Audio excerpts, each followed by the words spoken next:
at episode 55. For this show, Good it's going to evening. be Yippee, right?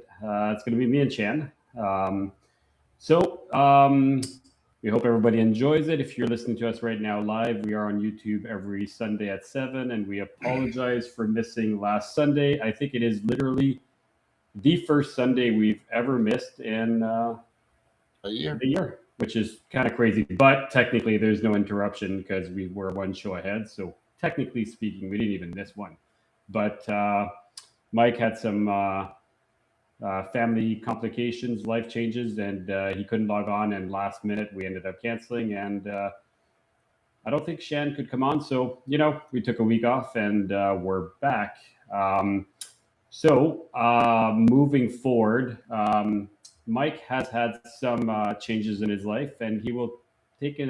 Let's just go with taking a step back for a little while, and it'll be me and Shan doing it for a little while. So it's just gonna be a show just him and I today, and then we'll keep bringing on guests. He's gonna take over the reins for Michael. I mean, he's doesn't have as much of the crazy hair that Mike does, but we're still gonna keep him on anyway, and he'll keep those the boat going. those are pretty big shoes to fill, but we'll go with it. Sure. I'd go with a big hat to fill more, but yeah, Definitely better. Definitely better mustache. yeah, that's right. But with age comes wisdom, right, Shan? So you're probably Uh, about double his age. So you know what? We're gonna expect slightly more wisdom, Probably double and a bit. double in a bit. There you go. Are you talking about the wisdom or the age now? Both, actually. Definitely both. Very nice, very nice. So today I think we're just gonna shoot the shit, do a little bit of catching up, talk about a couple of things that are happening in the reptile hobby, and kind of go from there. So I'll throw it to you, Shan, man. How have you been doing? What's new? Haven't seen you in over a few hours. Yeah. Well, we'll get to that in a little bit. So, it's been pretty busy. So I haven't been posting a lot because there's been a lot of stuff going on in my life. But overall, um, these spotted pythons are out. I haven't gotten pictures, but I actually have like 5 or 6 out of 11 eggs. I think 3 or 4 eggs kind of stillborn. Um, they kind of dried out in the egg. I still have one to come. I think I'll have 7 by the out of the 11. So 4 kind of went bad. But they look really good. They're so cute.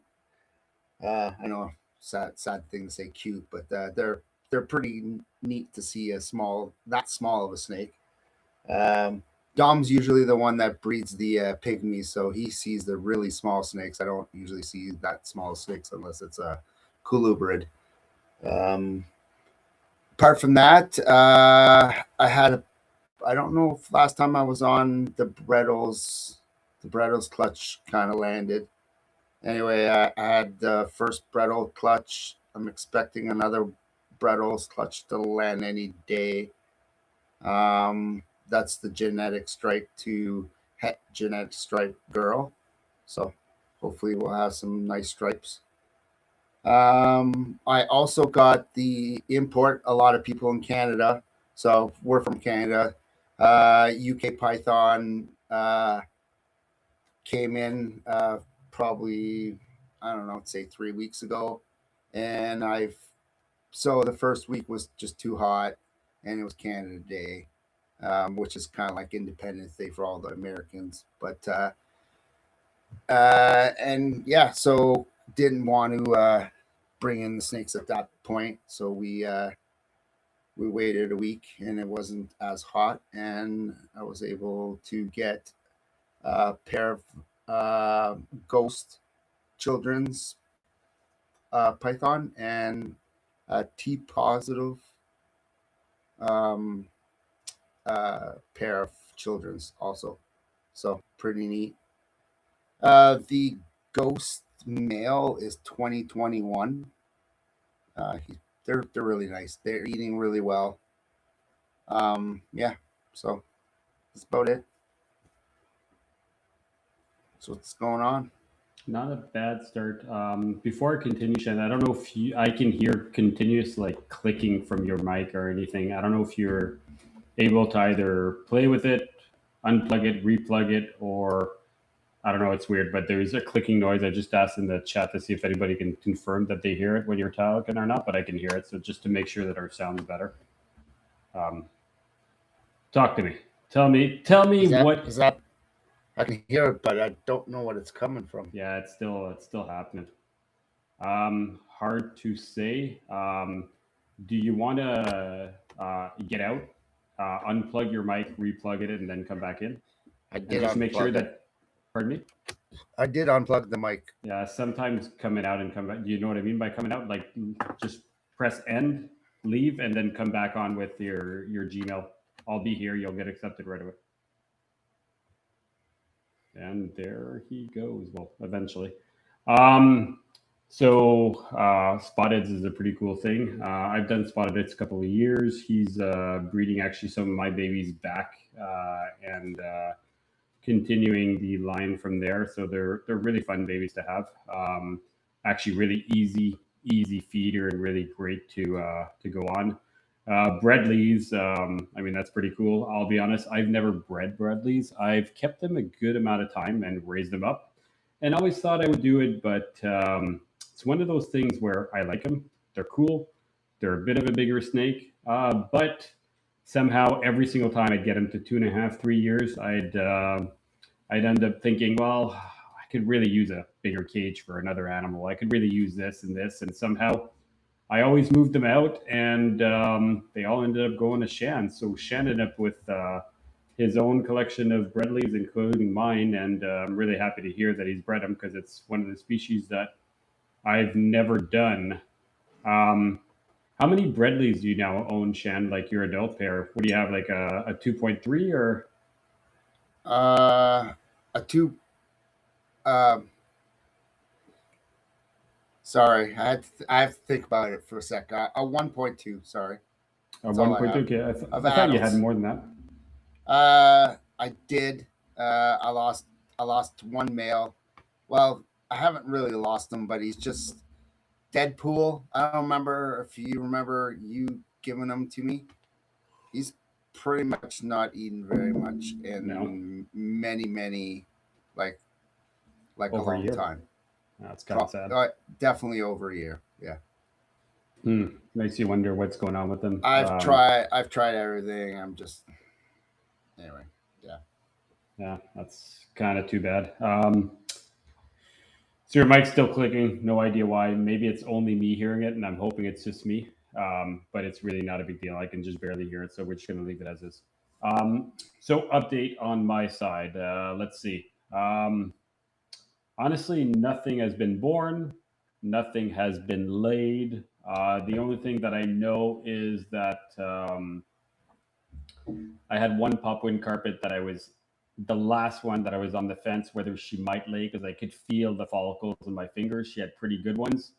And I've been filling them 3-4 weeks, and then all of a sudden they are all gone. So I can confirm that my egg season is officially over. My winter breeders, not winter breeders, spring breeders did not go, which is my diamond python. She's young though. She's like, I don't know, 3.5. She's a 2022, so maybe 4. Well, she's 4 now, but she was 3.5 when I tried to breed her. So realistically, she was too young. But I still, well, by saying me, I still fully cycled her. That means I did everything, and as soon as it got to like 62, I said, Shan, can you help me? Because my room doesn't get that cold. I shipped her to Shan.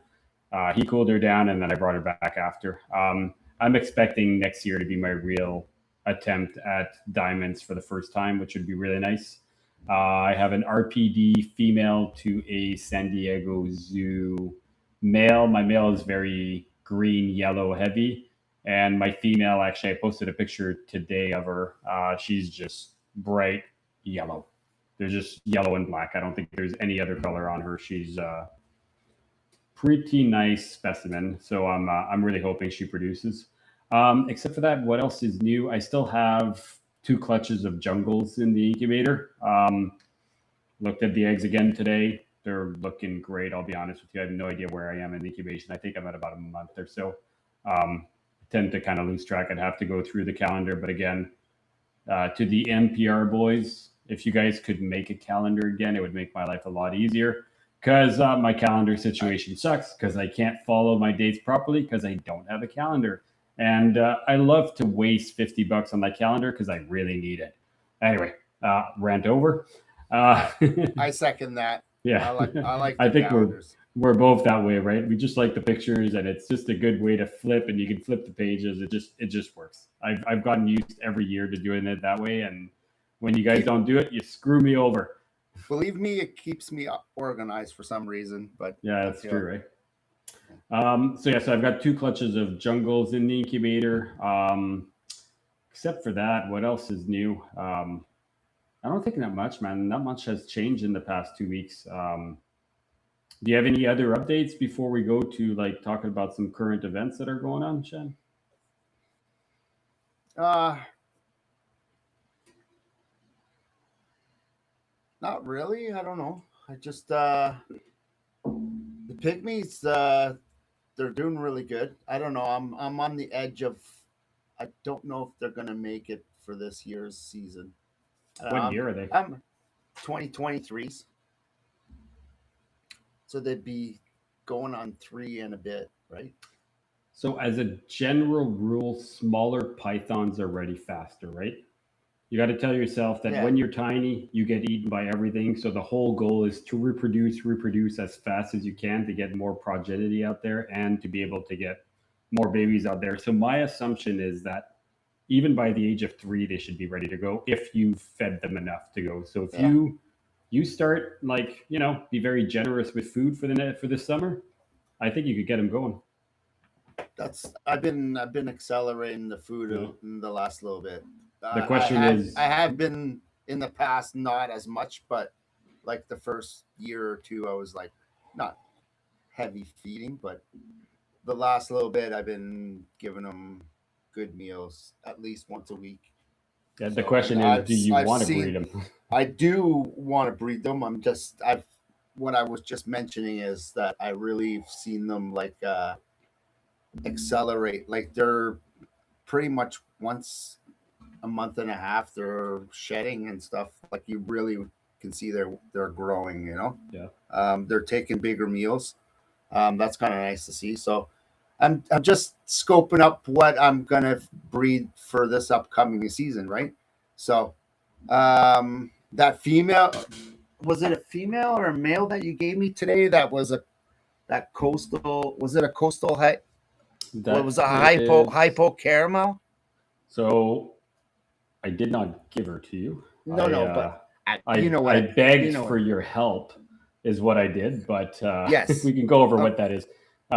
So that clutch is they're pure coastals. But the male is it a male or a female? That's what I'm asking. That one's a female. It's written on it, man. Look at the tag. There's a tag on the container. I know it's over there. But anyway, I tried to feed it today.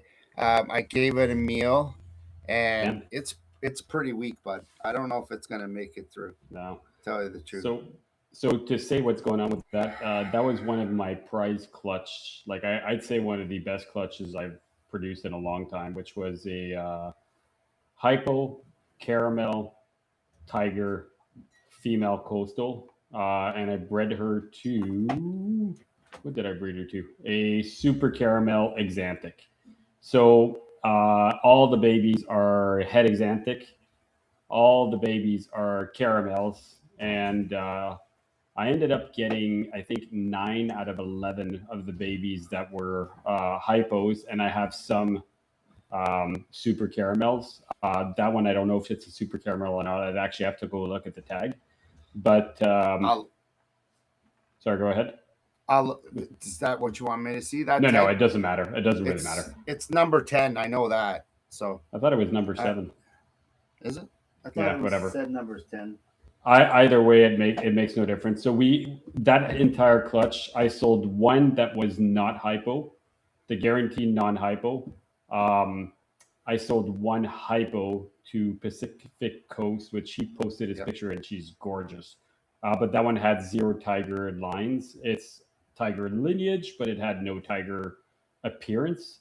And we held back. And by saying we, I basically sent, give or take, I think, how many did I send to you? Four? I don't know what I gave you. Yeah, a I think you, 2.2.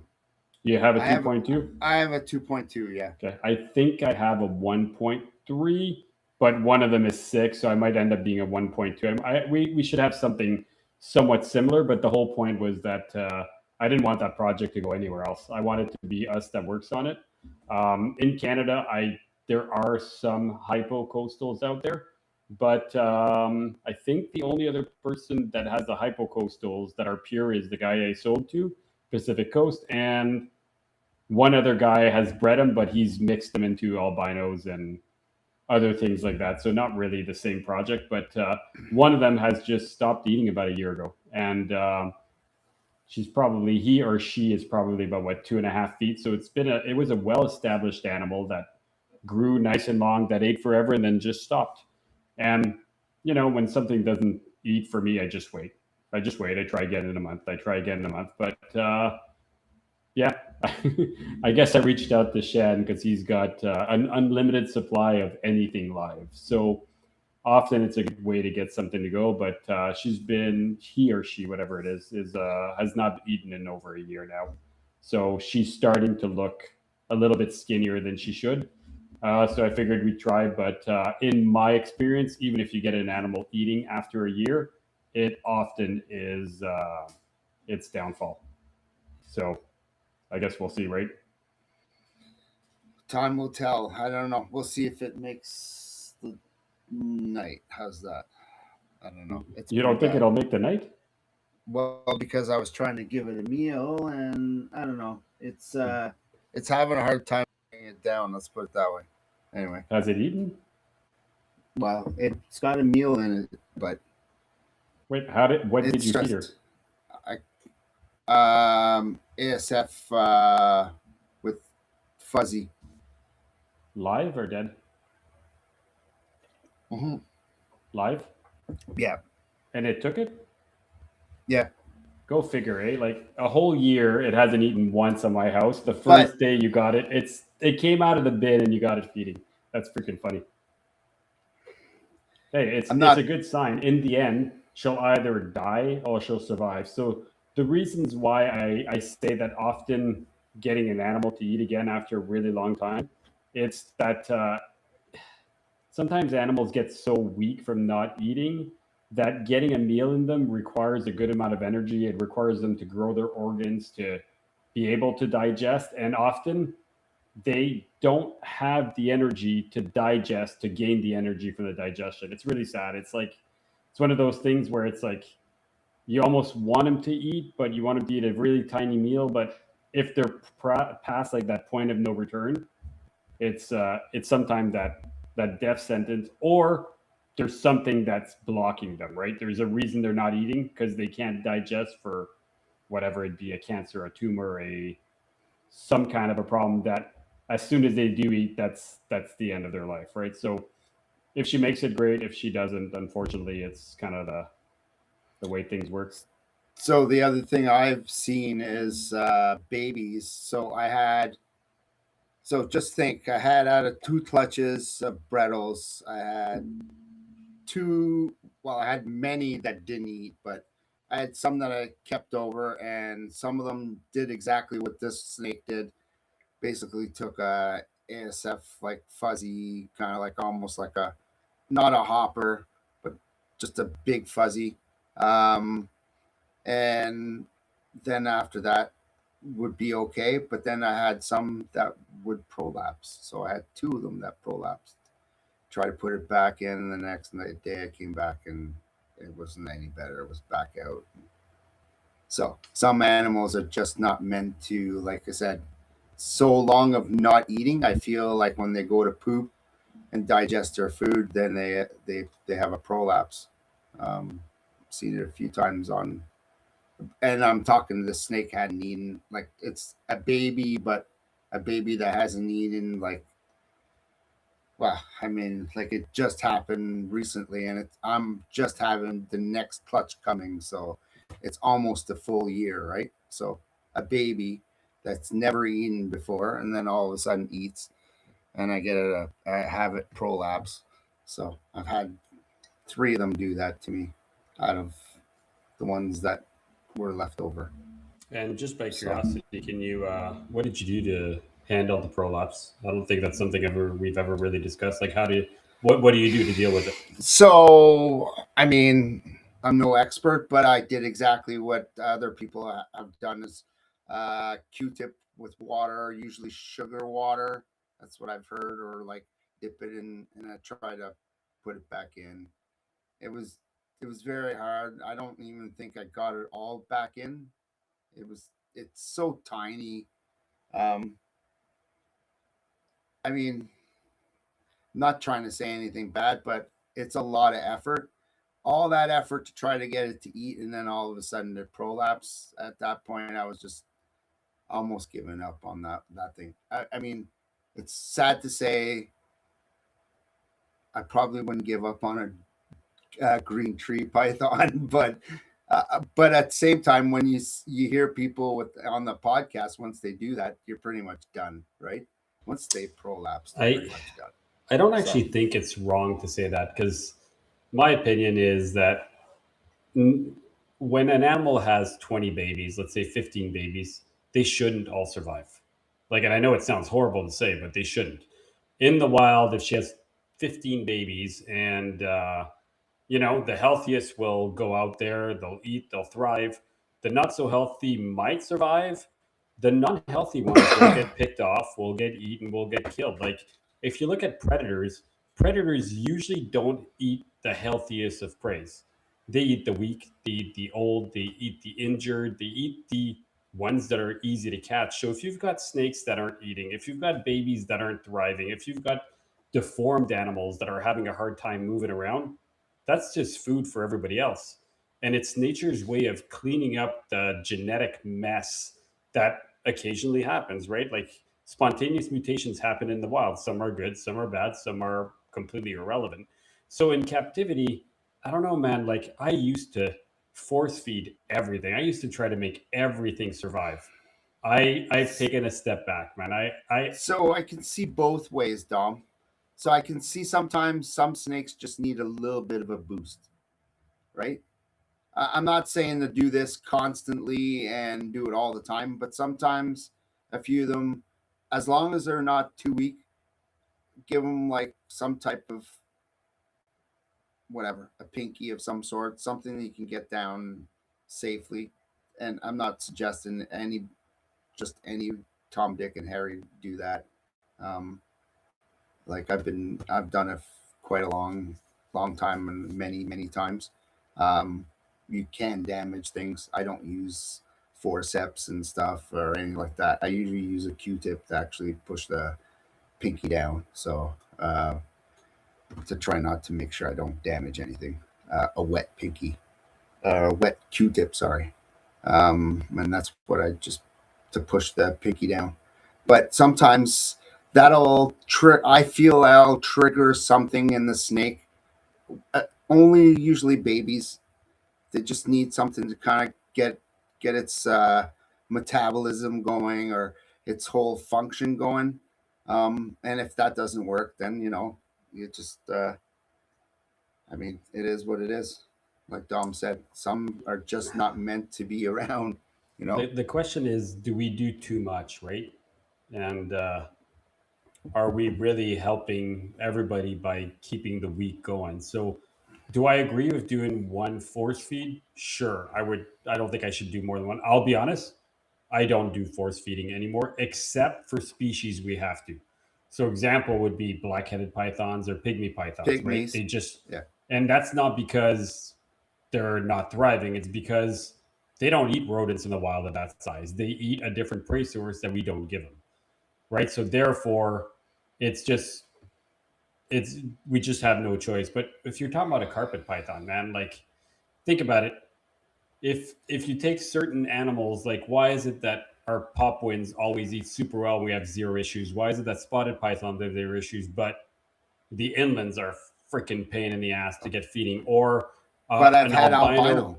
I've had Yeah, the albinos though. albino genes seem to always be a pain in the ass to get feeding for some reason. So there's certain ones. So there's part of me that's like, well, you could escape that. You could say, fuck this. I'm not breeding albinos anymore. Or I'll breed that albino to a completely outcross Darwin. Then from that Darwin, breed it to another outcross, produce possible hets Darwins, then breed it to themselves, their brothers and sisters, bring the albino gene back in, and then all of a sudden you're now breeding animals that are 1/8 related back to their parents. You know what I mean? Like just breeding the ones that actually hit the genes. So you could outcross and remove those bad feeders, but we don't. And why do we not do that? Because if an albino is worth 4 times the price of a normal, why would I try to escape and move away from a gene which that gene has brought on the bad feeders? Because if an albino came out and it was a bad feeder, there's no way we'd kill it. We're going to do everything to make that thing survive. You force feed it forever, and then you make that because genetically you can pass on traits too, right? You don't just pass on the phenotype. You can pass on, you know, good behavior, bad behaviors. You can pass on more aggressive natured animals. You can pass on more passive animals, right? So if we had one gene that popped out and that animal happens to be a crappy feeder, and all the animals derived from that animal, then technically speaking, most of those will be difficult feeders. Unless eventually you keep selecting for better feeders out of the clutch. If you have 20 and one's a good feeder and you only breed that, you could slowly move away from it.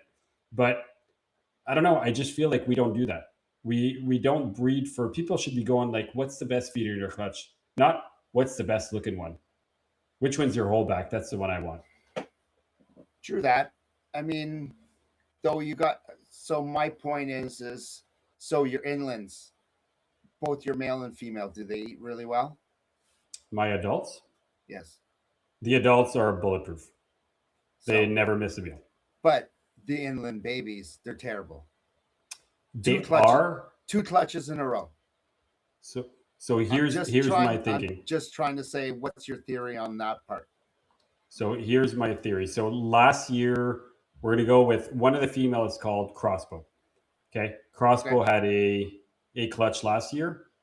That clutch sucked. The babies were not very big. They were a little bit smaller, and none of them fed, and they took forever to get going. Agreed. What the fuck? I Shitty, do agree. right? Okay. This year I had two clutches. I had one from Crossbow, which again the babies look a little bit small, but I had a clutch from Longbow, which is the other one, the other female that is not related, same father because I have a 1.2, but completely different female, completely different line. That female is the Mog slash UK line, and my other female is I don't know. No, I sorry. Let me repeat. The female that's a shitty feeder is a Mog. The female that the new one that I bred this year is a 25% Schofield, 75% outcross lineage from UK. So I have And two different females. that's longbow. That's Longbow. So she's had. I sent you 4 babies of those ones today. We can talk about that later. You so did. That's if you look at them, you'll notice that they're bigger. okay. The babies are already bigger. So I am curious. And the next difference is the first female laid her eggs, they hatched, and out of, I don't know, 11, 12 babies, whatever that number is, I think one has shed and it's been now 2 months. So why have they not had their first shed, which also is a sign that you're going to have trouble feeding them, which is all weird. So they're going to be difficult feeders. And my other female laid, I hatched out 4 babies. The babies were bigger. They hatched out a month later than the first female, and they've already had their first shed. I haven't actually tried to feed them even once, by the way, just so you know. I've never tried to feed them. Oh no. So they all shed in the past week and a half. So now my curiosity is, will one eat, will the other one not? Because if you can get the bigger babies that have shed right away, eat right away, then right there that tells you we have one line of good feeders, one line of shitty feeders. What do you do in the future? Do I stop breeding that female? Do I start raising up one or two of those babies and say my holdbacks from the other female, sell them off, get rid of them, or ship them to Japan like we always do, and just give the problems to Japan. You know what I mean? Like, but if I have a line that eats well and a line that doesn't eat well, technically speaking, yeah, I should stop. Especially with inlands, right? Like inlands in Canada, there's no morphs. So it's not like which inland would you like? They all look the same. They're all very similar. They're all beautiful. You know what I mean? Like there's no Yeah. morphs. It's like picking up. No, but there's different coloring on the sides. Fair enough. Some of them look pure gray and black, and some of them have that little bit of rusty color on the side. Okay, but if you have a Mog lineage baby clutch, that clutch will look similar. That's what I'm trying to say. Oh yeah, yes. So yes. what I mean is the babies of one clutch. Do you really care if you get number 1 or number 8 or number 3? They kind of look all the same. They're all pretty. They're all a gorgeous looking animal. With those ones, I'll tell you, I'd take the best feeders. That's what I would want to do, because they're all shitty feeders. But that's what I'm getting to, right? Yeah, like when you pick an animal from an animal that has new mutation, the first thing you say, I want the best feeder. But if I was breeding something for like a 3 or 4 genes, you would never ask me that. You'd be like, which one has the most amount of genes? Which one is hit? Oh, that one hit the albino, the axanthic, and is hippopotamus. I want that one, right? It doesn't matter how well it's eating, right? So we don't prioritize the health of the animals when it comes to genetics. We prioritize the genes, which is it's as backward, right? It's wrong, especially as a breeder. And I'm telling you that, and I'm doing the same as you, right? I'm not throwing you under the bus. No. I'm the same. Like I want the ones with the good genetics, right? But it's not their advantage. I want the pure stuff. I'm not really in the genetics as much as we used to be, right? No. But no, I agree. Like you want good feeders. I do like to try to get these guys going. That's what it is. So yes, I probably will try to attempt to do that. I did it with the other ones. And how many did you get back? And the ones that I got you going, how are they feeding now? Oh, they're perfect. But I only have 3 from last year left. Only 1 for sale, which I think is sold. I'm not sure. I think we'd have to look at the order for our wholesale order there. I think it's sold, but anyway. But I have a 1.1 holdback, and I'll be honest, I think I'm going to let it go. I don't think I'm going to hold on to them because a 1.2 inlands, I love them. They're fun. I don't think I ever need more than 1.2. Agree. Like I've read it. But what I'm saying, do they eat really well? Oh, they're great now, but you got them going. Yeah, exactly. But here's the thing, right? So let's say that 1.1 I held back from the shitty feeder clutch, right? Is that really what I would want to hold back to either, let's say, I don't know, increase my amount of inlands or replace my current inlands? No, it isn't at all, right? But if this new clutch of the 4 babies has some really good feeders, raising 1 female from that clutch could be a good replacement for the 1 female that creates all the babies and get rid of that female. Right? Sure. Like just thinking back on how it is. So I'm curious to see if out of those 4, if they're good feeders. And if they are, I might hold back 1 female from that clutch. So you only had 4 from that clutch? I did, yeah. Oh, really, eh? It was, I don't even know what happened. I think I had mold issues in that clutch. Okay.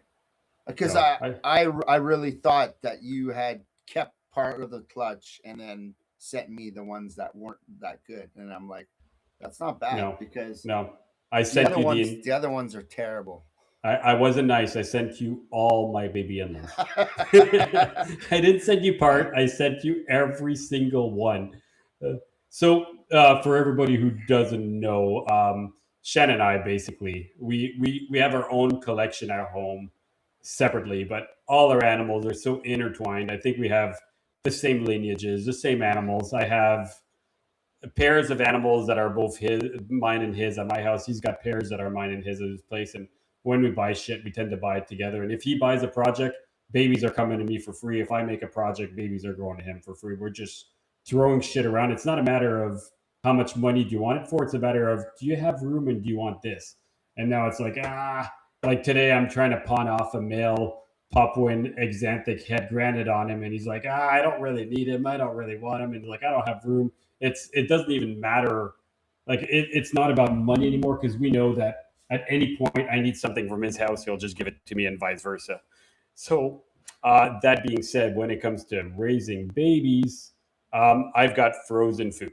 That's it. I've got frozen rats, frozen ASF, frozen mice, and sometimes not all three. It depends on how good my rodent breeder is and how generous he is. And in case you're wondering, my rodent breeder is the guy right beside me in the screen called Shan. So it depends on how nice he is and if I've asked for shit in the past couple of weeks. So, but all I do is frozen thawed, right? Sometimes I used to come to your place and grab live of everything, and I could do it every now and then, but we're still an hour drive, so I don't do it that often. I'm at the point where it's like, so this morning, actually yesterday, I called Shan. I'm like, man, do you want to just try to get these inlands going? They're just driving me nuts. I've been trying for a couple of weeks, and I'm talking about the first clutch. And I'm like, why don't I send you those? Send me a dozen of your babies that are eating, some that we know are leaving for our export. So it doesn't matter if they're at my house. So this way, at least you don't end up with that many more snakes in your house and me that many less, although that would have worked out well for me. But so we do that often. And, you know, having the advantage of having your live ASF, your live mice, your live baby rodents, I mean, like, it makes your life a lot easier. I just don't have that. Why don't you tell? So, how do you get all my crazy bad feeders going? What's your strategy? Just by curiosity, how do you go about it? Um, so right off the bat, with any animal, I'll try. Obviously, the first thing will be frozen pinky rat, and then if that doesn't work, I'll try a frozen ASF uh, pinky rat. From there, I'll might try a frozen uh, pinhead mice, so like a day or two old, like really small. See if that works, and then I see that none of the frozen stuff kind of works, and then I'll try. So I get some clutches of all the stuff that I just mentioned, the ASFs and the mice and the actual rats. So more rats than anything else, just regular rats. Um, the live, and I usually try to get Dales, and I try to just throw that in, leave it for a night, see what happens. Um, if that doesn't work, of all the things. So if that doesn't work with the pinky rat, then I'll try ASF. So I don't have them all the time, so I have to wait. Some usually it's pretty good during the summertime. Production's pretty good, um, but so I'll try to get those, put one of those in there, and then see what happens. And then I'll try the mice. Mice is even less. I don't get the pinky mice as often. And then maybe I'll try something like a hopper of some sort and see something with a little bit of fur. Like the ASF sometimes really works really well because it's a combination of pinky with a little bit of fur, and that just for some reason that just does the extra trick. If that doesn't work, then sometimes I'll try to assist and just put it in its mouth, or like I said, try to give it a like a turbo meal and try to basically put a rodent down its throat and see what happens. Usually everything goes well, and then I'll try their whole system again. I'll try to antagonize it with pinky rat or ASF rat, and then if that still doesn't work, I'll try a little live here and there. Usually it works pretty quickly. When you have the access to that much live stuff, it makes a difference sometimes. Um, Sometime washing your rats, sometimes it's too heavy shavings, or like I've heard people saying that wash them and make sure that there's no scent on them. Sometimes that'll make a difference. Um, Making sure your rodents are warm enough. I feel sometimes that can make a difference. I learned that with the pygmies. I felt like if I put the pinhead, my pinky mice, a little warm, and I try to like put it in front of their face, they would actually try to go for it and actually take them. So I was successful a little quicker. I feel like that. So I don't know. Yeah, nice. And I'll be honest, like I'm sounding super lazy sometimes when I speak, but I used to try so many different things. Now it's kind of like I'm patient. I mean, I'm not as impatient as I sound, but I used to try every single thing from like putting them in deli cups, then putting them in a paper bag, then trying to wash them, then trying to brain the animal, then smacking the crap out of it continuously for 20 minutes. And I tried every single thing, and sometimes, and eventually, I couldn't do it. Then I'd send the last like two or three animals to you that I couldn't get feeding, right? And I'd be like, hey, give it a shot. If they die, they die. It is what it is. I've tried, but again, I'm at the point where now I find that time seems to resolve most of the feeders too. You know, if it's been 6 weeks, they haven't eaten by like 3 months, I'd say 80 to 90% of the non-feeders have all been eaten just by purely giving it another 2 weeks, trying again a frozen thawed ASF, and that's usually enough to get them going eventually in time. I find it's that last little chunk that just nothing can get them on that you really need live. And that's usually when I reach out to you. Now, with these inlands, um, purely I know they're going to be horrible. They're what, like 2 month old now? They're not that old. Like there's no danger. They're only 2 month old. They haven't eaten, but I just know that clutch is going to be horrible, and I'd rather you start them off earlier than wait 6 months. So the other thing I also been doing is chicken giblets, or I'm pretty sure that's what it's called, right? Giblets, It's definitely not. But gizzard, let's go gizzard. with no. Let's No, go with giblets. gizzard, It just sounds better. giblets, chicken gizzards. Chicken Sorry, gizzards. yeah, sorry guys. And Welcome to the Chicken I, Giblet Show. yeah, giblets, right? What does that actually sound like? I have no idea what that even means, but I I like it. don't know, right? Sorry. So I fillet it into a fine little strip, and sometimes I feel like that. Try to assist feed or put a pinky down anything's throat, and I feel like you could have like a squishy tomato effect, and you don't want to have that. So I feel with that it's just a little like firmer, right, and to assist feed. It's So I'll worked just many times actually. I'll just do a public service announcement on the chicken gizzard. There has been instances that has been reported of the chicken gizzard causing issues with snakes. If you listen to a couple of the podcasts, especially related to green tree python, because chicken gizzards used to be a huge things about force feeding your animals that when they don't eat, and they started having noticeable issues from continuous feeding of chicken gizzards. And I'm not sure, I'll be honest with you, I don't know exactly what the problem is. I believe it was like imbalances in like, I'm going to go with vitamins, but it could be supplements or whatever it is. Like basically, it started causing issues in the snakes. So my recommendation to people: chicken gizzards is a great tool. It works as another thing to use. Do not put your animal just on chicken gizzard continuously for 10 meals in a row. Not a problem if you use it once, two, three times. I don't think I would do a lot more than that, but it's a great way to get it started if it needs to be. Agreed. So Yeah. I just thought we should say it just in case, but a Yeah, lot of yeah. these No, things are no. just Like I said, they're techniques. I don't use them all the time, but sometimes, like I said, you don't want that squishy mess, and sometimes it's just nice and easy, something quick.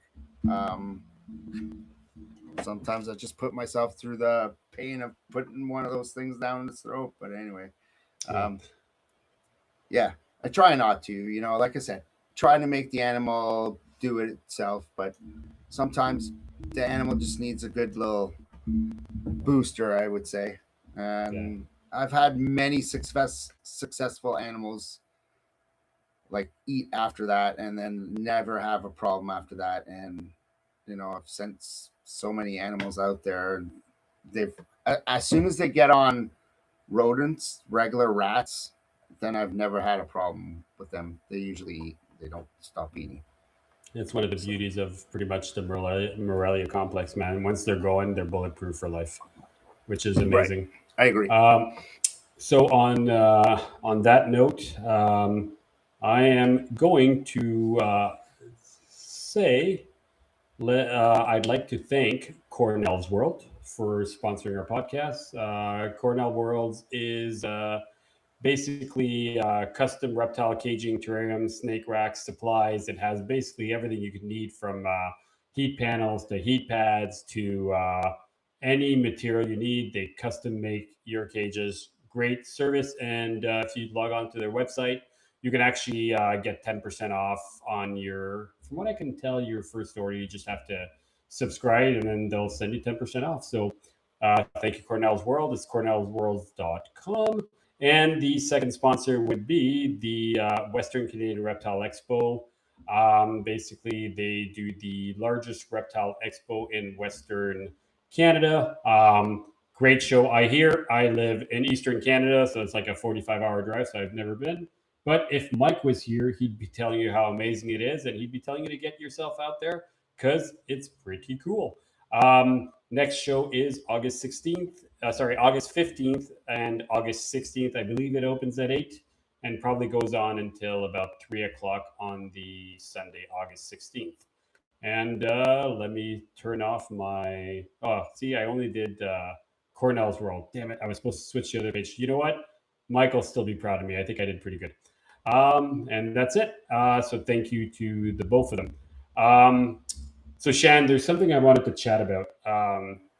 How about we do a bit of the reptile news? Two of the things that have, I'm going to go with upset me.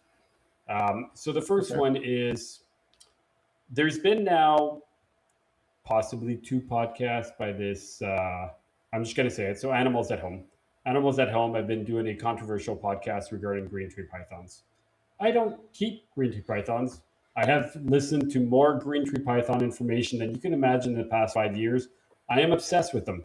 I will have green tree pythons. Shan and I have discussed it. They are coming. Don't know when.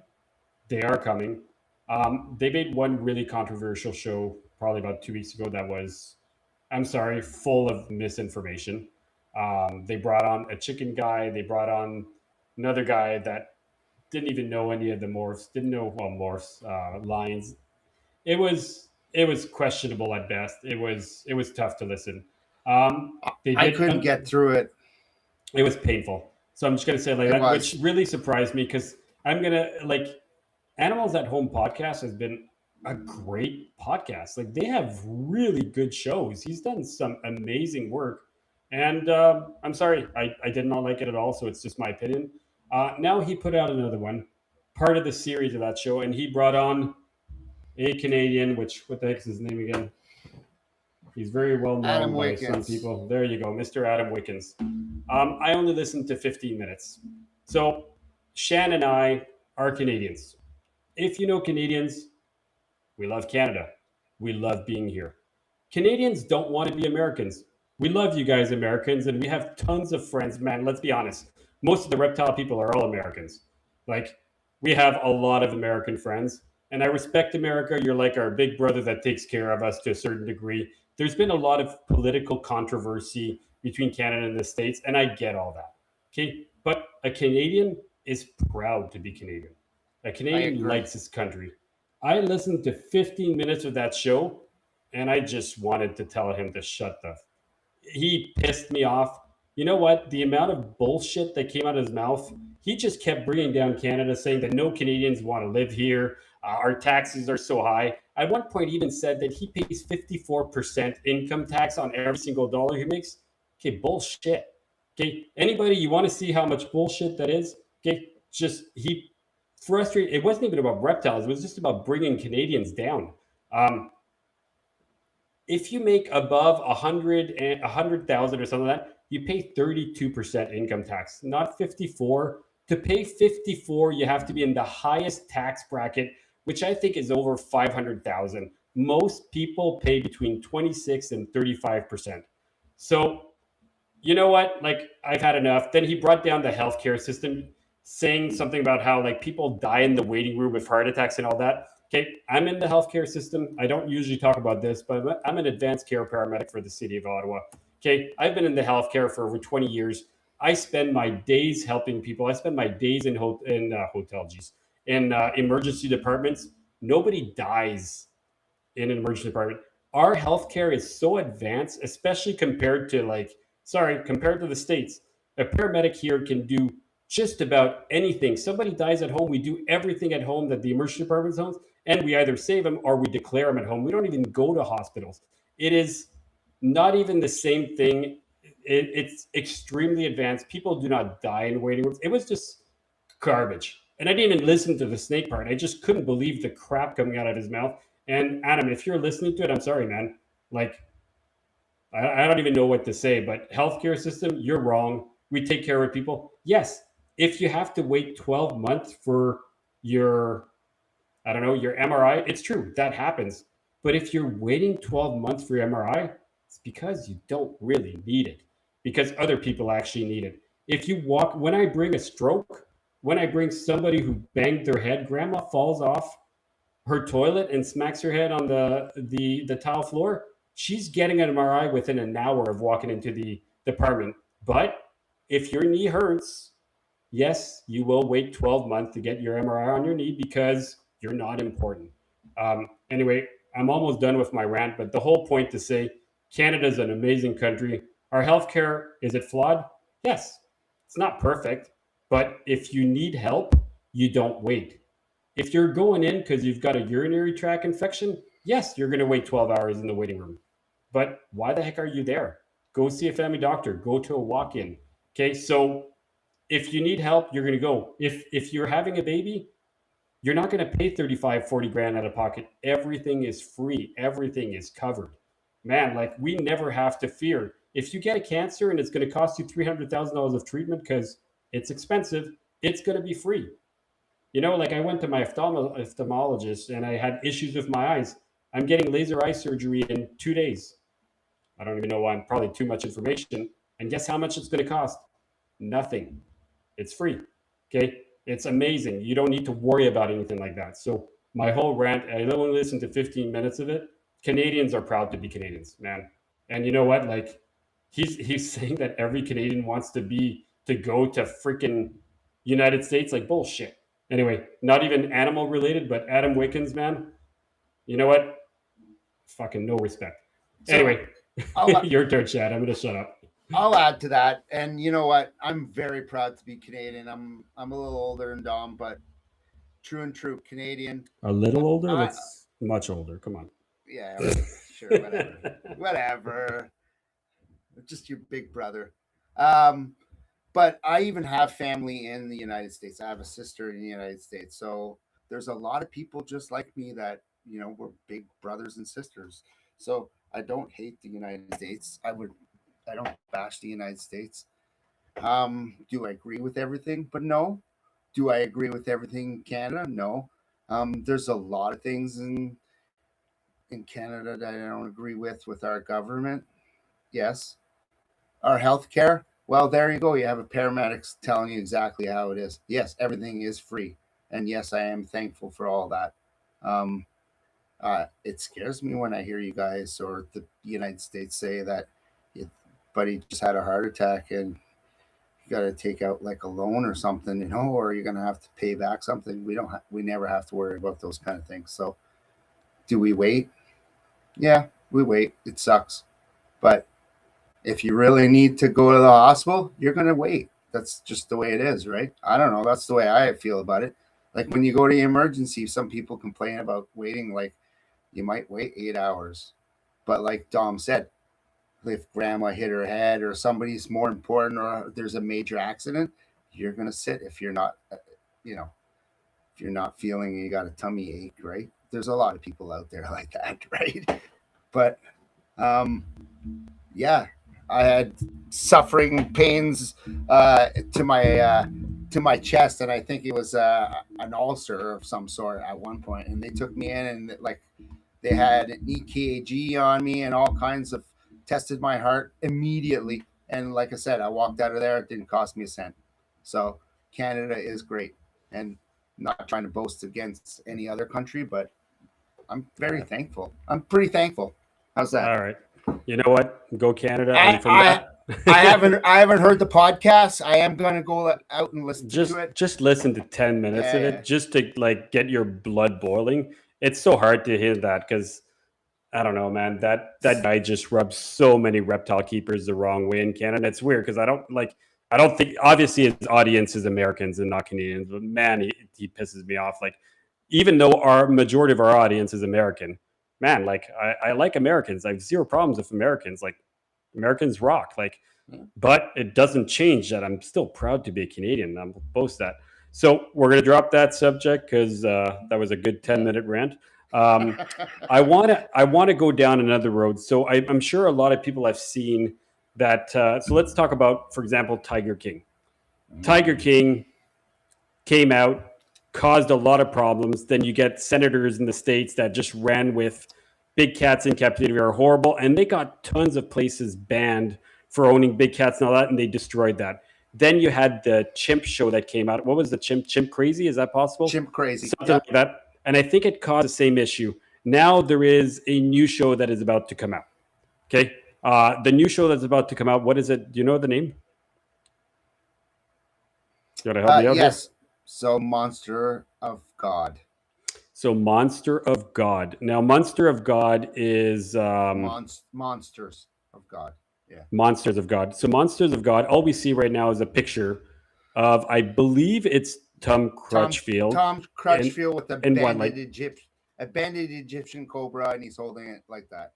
Okay, and judging by his clothing and the look in there, it looks like the 1970s. Like, I'm sorry, like that is not. And he's an he's an older man. He looks much younger. So there is a picture of a man holding a large Egyptian cobra in his hands, and this show is not going to be good for us. Like, this is going to. I don't know if it'll really affect Canadians that much, but I think it's going to destroy or really impact Americans a lot because, let's be honest, it's going to be American TV. It's going to make reptile keeping look terrible. It's going to make people it's going to show the worst part of our hobby. And like in anything, right? It doesn't matter what hobby you're in. If you're into cars, if you're into cycling, there's always the 5% of people that do everything they're not supposed to be and make everybody look bad, right? Like if you were to say herping, there's going to be 1 out of 20 people that's going to go and flip every rock, leave them all there and destroy the whole environment and be like, why the heck do you do that, right? If you look at snake keeping, there's going to be a lot of people that keep venomous snakes very well, and we're not venomous keepers, so I'm not going to go too much down that road. But there's always going to be the free handler that's going to be holding it, trying to not get bit in the face and make it look really cool, right? So I believe, from my understanding, this show is going to show the worst of the reptile hobby. I don't know what your thought of it, but I think it's going to be bad. So I've met a few of them. So I've met Tom Crutchfield. I've met Albert Killian, which are on there. I've never met Tyler Nolan. But those two other, so Tom Crutchfield, I went to his house. I actually met him. I've also met him at a reptile expo in Canada. So he does come to Canada. Yeah, I was there with you, right? Him and his wife were there. We chatted with Tom for a little while. And it's tough because Tom has history, right? He's got deep-rooted history in the reptile community. Sorry, keep going. So, no. At the same time, I really think that, I don't know, he's done some terrible things, and some people, I won't disagree with that. Like, I'm sure some people will say he's done a lot for money and all that. Yes, he has, right? And I think with time, he's gotten a little wiser. Like, I've seen some of his YouTube videos and stuff, and he educates a lot of the people. There's a lot of good. At the same time, I can say a lot of bad stuff too, right? At the same time, all the stuff that he's done, and he's all these animals he's brought in, and all the money he's made on that. How is he not able to, like just keep himself afloat, right? He, he had issues. I don't want to go too much into details. I really I have respect for him, but at the same time, it's like I remember him begging for help and assistance with some things, and you know he should I have have, been I he have, should have been a millionaire, right? And I'm just but like, I don't get it. the questionable, he's been involved in a lot of questionable, of legally questionable things, from smuggling to all tons of things. And again, I know that Sure. back then things were different, right? And I don't know if that excuses it, but things were different, right? Now the big thing that he posted it. I don't know if you saw it. He posted saying that this is Hmm. my show coming out. And then he has been working on this show. Did you see that? For 11 years. In his post, he says that he has been working on this for 11 years. So it's now been 11 years of him doing on and off things for this show to make it happen. Can you So so maybe some of the stuff that he's gonna put in there is not as bad as some of the other stuff. Like I know some of the stuff there's gonna be free handler guys in there, which I just don't think that's a good thing, right? Free handling is not a good thing, right? So Tom Crutchfield doesn't usually freehand. It maybe in the past he did, but I mean the other thing I want to talk about is so so I got both sides. If it wasn't for him, we wouldn't have animals that he's brought in, like what's the bearded dragons. Somebody told me if it wasn't for Tom Crutchfield, we wouldn't have bearded dragons, like to the point where we have them today, right? Now, my being he's made a lot of money off of it. Don't get me wrong. Like a lot of people just knock me oh, down on that, right? But of course, guaranteed you he's know, getting paid a shit ton for it. oh, Um, he's definitely getting making lots of money off this film too. Trust me. I So think I think it will be very negative. I think it's gonna hurt him a lot for his reputation. Don't get me wrong, he's got a question. He's well known as a pioneer of the hobby, but yeah, he's a pioneer of the hobby that has a negative and a positive side, right? A lot of the things were yeah, negative, but he's created a lot of positive in the hobby.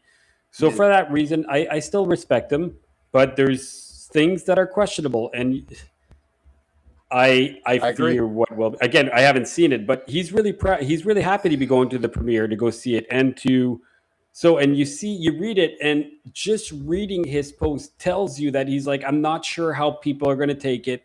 There's going to be some things I'm not sure how to feel about what's going to come out. The fact that he thinks that about what he has done, I fear for what is coming out. And of course, will I watch it? I don't even know how to get HBO, but I'll figure out how to watch it. Of course, you're gonna watch it. You I don't have know. to see it. I Come on. haven't seen Chim Crazy. I want to see it, but I haven't seen it. I don't even know I've what it's on. I've seen them all. It's pretty good. You look it up, you'll find it. But I mean, like Tiger King was. easy, I yeah. I Tiger mean King that. was. It was entertaining. The problem is if you saw Tiger King as like, I don't know, just pure entertainment, and it wasn't based on real facts, it would have been just a fun, stupid show, right? The problem is that it's based on true facts, and that has an impact. So the fact that this show, if we saw this show that it wasn't real, right? It wasn't based on facts, and it was just entertainment, sure, but it isn't. And because it isn't, it will have an impact on us. It will have an impact on keepers if it makes it all look that because people are just free handling or just doing all this dangerous stuff, if that makes a few states or a few counties not be able to keep their ball pythons and cord snakes and scrub pythons, then all of a sudden it has a negative impact, and that's where I fear. And I just want to say one more thing about free handling. So I have worked with venomous snakes, if anybody knows or not. I worked for about 10 years with venomous snakes. Nothing crazy, but I worked with them. Never in my house, just at the local zoo I worked at, and was cool. Did I ever free handle? No, I never needed to. Do people do it? Yes. Is it necessary to do it sometimes? Yes, I'm going to say it. It is. Sometimes it is okay. With longer snakes, a lot of people, it's easier to just have one hand on the snake and one hand on the hook. And is that acceptable? Sure. And if you have to do it a certain way that it is better and it is safer for you, do it. It doesn't mean you need to be filming it and purposely doing close calls and then posting it online to show and to have somebody else do it and copy you and then they get bitten, right? So There's much it's worse though. There's much worse out there. There's a guy there. He's got a rattlesnake now. He's the new guy. So Jeff used to be the guy, and he's going to be in this video. So I want to go back to that after that. What Tom thinks about that, but just saying, the free handling. There's different between free handling with one hand on the snake and the hook, like you said, and then totally free handling. And even let's say a full size king cobra, maybe you need to, you're not going to use a hook for that, right? You know what I mean? But I don't know. I just I lost my train of thought there for a sec. You gotta help me out here. I have no idea where you're going, man. But either It'll way, come back to me. I don't want. I don't know how long we want to go on this subject. The whole thing is that this is something that's coming. This is something that'll have. It can't have a positive effect. It'll only be negative. So So this guy Pancakes, he has this rattlesnake, and he kisses it all the time. And I'm not joking. I'm just waiting for the day where he's gonna post and he's gonna have like like how they say in French, the baboon, because he's got the big lips, you know. Anyway, but yeah, he's crazy, right? And he totally is exactly like a Jeff 2.0, was just like, you don't know, I'm special. And of course he's special, right? Don't we know everybody's special that can handle these snakes like that? um yeah, I have a special gift and I can do this, and this snake is special. And you hear it all, but it's really bad for the hobby. And so this is where I think Tom Crutchfield is worried about what the movie's gonna be like, is because there's gonna be people like Jeff, let's Fit or whatever. We all know the Jeff who I'm talking about, right? You've seen him. I'm sure you've. I'll be honest, I'm not quite sure, but sure. Come on, are you living under a rock here? I mean, there's all kinds of videos of this guy. So it's the guy I that don't watch YouTube, man. Like I barely ever watch it. So I'm on Facebook and he just comes up. But anyway, he's the guy that just said anti-venomous for pussies. oh And then Jesus. 2 weeks later gets Oh. bitten by an inland taipan. And then right? doesn't need to borrow like Then he's begging the reptile community to see if there's anybody that has any spare, and like somebody's going to help him out, right? I remember that now. So that guy is going to be in the movie. Apparently, Really? that's what I heard. So Well, of course, because it makes a great story, right? It and makes I'm for sorry great to say, television. guys, Tyler Nolan is a good-looking gentleman for the ladies and all that, and he's a super great tattoo artist. He can tattoo really well and everything. But I think some of the stuff he does, him and Chandler, as wildlife, everybody knows those two. I don't know if you know him, Chandler. You look them up, Tyler and Chandler. They do a lot of like silly stuff. Um, yeah, and I bet you they'll be in the movie. And so I think he's worried about that, because there was an incident at Tom Crutchfield's house where Tyler Nolan got bitten by a king cobra, and he almost died. And Tom Crutchfield, like there's a whole video about all that stuff, right? Like there's a lot of stuff that's happened. That's, I don't know. It's if I think the other thing that's going to be scary is showing the public how much smuggling has gone on, and I don't think the public's going to really like that. Like nobody really knows that. But that doesn't happen that much, and does it still happen? Yes. But back then, you could just, like they were saying, they'll smuggle 200 turtles or tortoises in a suitcase. and it went unchecked. Now you can't even smuggle anything in a suitcase. That doesn't happen anymore, right? Do the smuggling still happen? Yes, but only by people that have refined that skill and have figured out. But it's probably, I imagine that the smuggling has been cut by 99% because you can't just, like, in the 1970s I could have just smuggled anything through anything. You can't do that anymore. So I'd like to think that it's better now, but they're going to be showing that.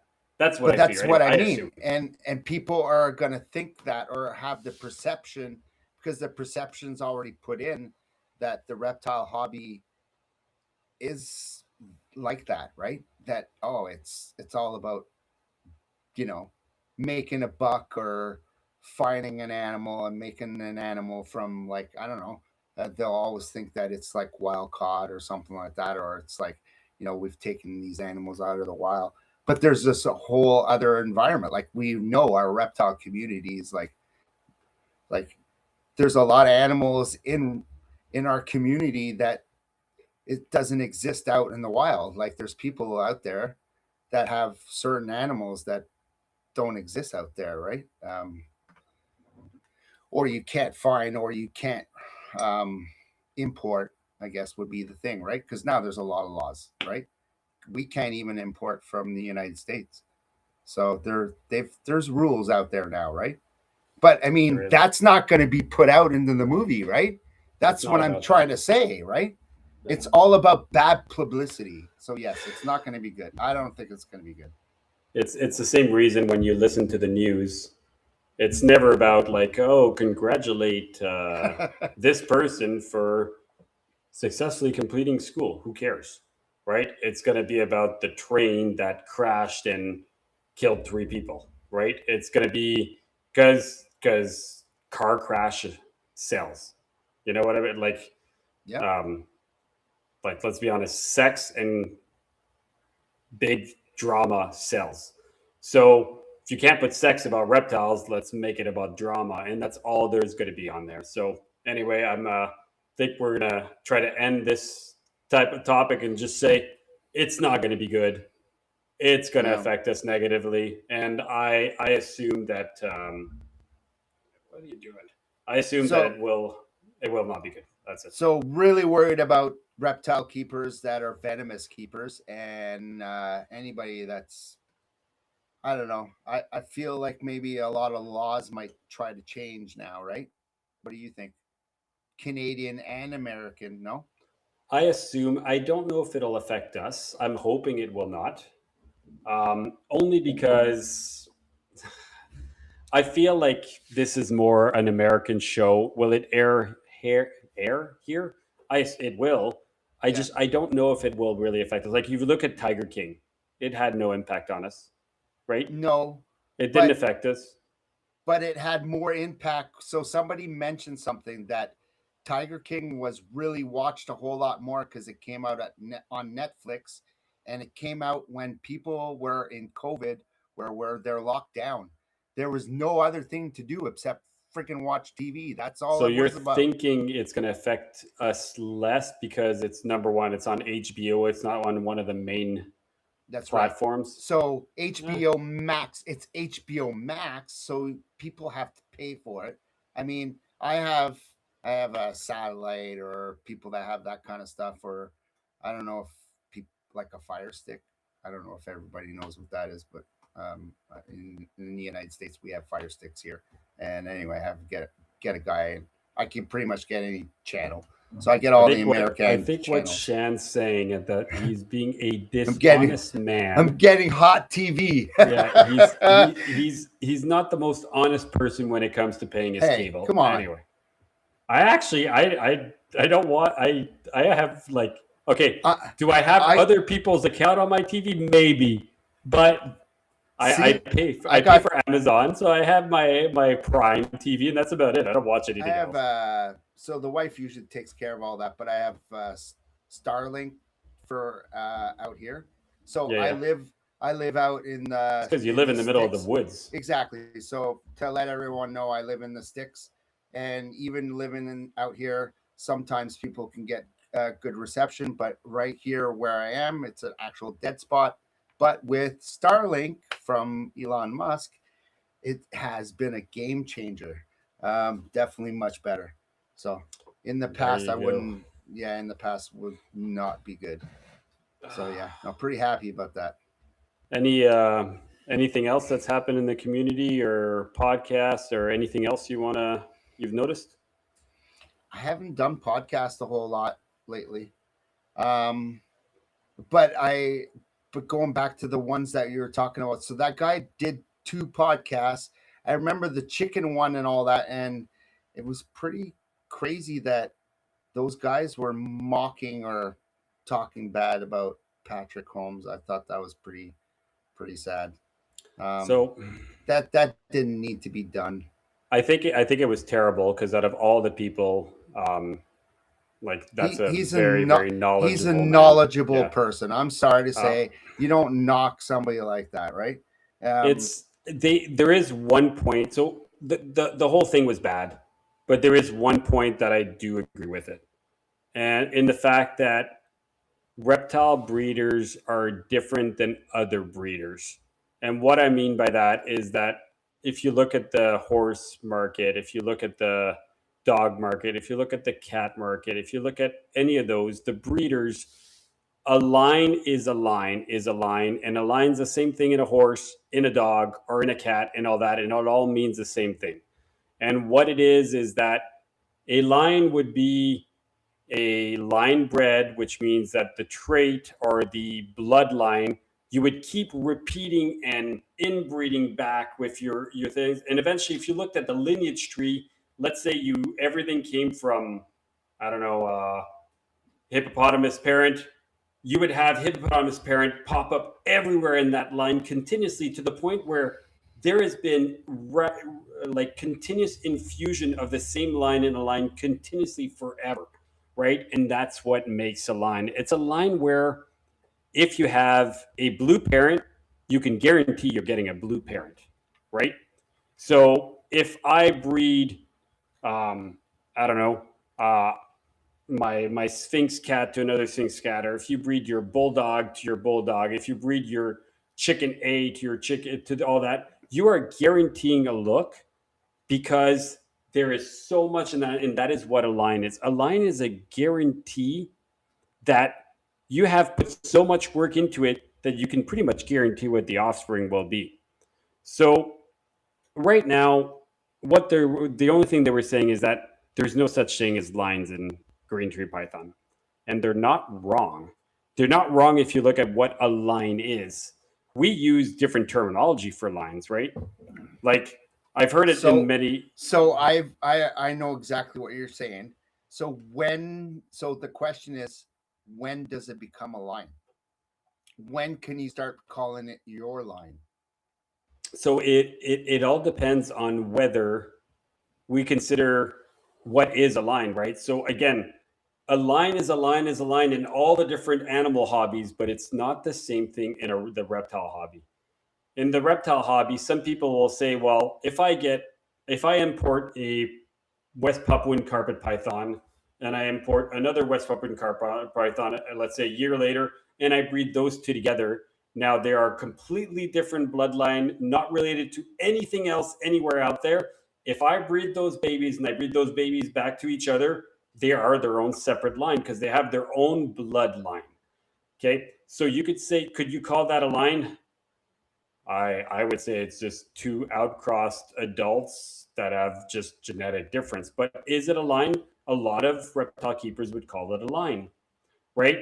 So now the reason that you know how you've heard the terminology GTP lottery, you're hoping to hit the lottery, right? Yeah. And if you breed certain animals to certain animals and you've got a lot of really nice animals in their lineage chart, you've got a higher chance of hitting. But why is it that if you breed a blue adult to a blue adult, not all the babies are blue? Why is it that if you breed a dark melanistic animal to, let's say, another melanistic animal, not all the babies are melanistic? Because you're hoping for that lottery, right? You're paying for the chance of getting it. Do you have a higher chance? Of course you do, because there's melanistic parents there, but it doesn't mean you're going to get it. So The only thing that I took from that actually had some truth was that technically a line should be you should be able to know what the outcome will be. And for example, if I breed an albino to an albino, I can tell you that the babies will be albino, right? So that is a line of albino because it has a outcome that can be predictable. Now with green tree pythons, it's a lottery ticket, right? But by buying from people that have produced these amazing, you're increasing your odds of having a better lottery ticket, right? So is it lines? It's lines for reptiles, but a line for reptiles isn't the same thing as a line for other animals. I think that's the only thing that's different. But I mean, when it comes to the reptile hobby, man, I'm sorry, we do our own thing, right? I don't know why we don't follow the same thing as everybody else. Like, why do we call everything differently than what it really is, right?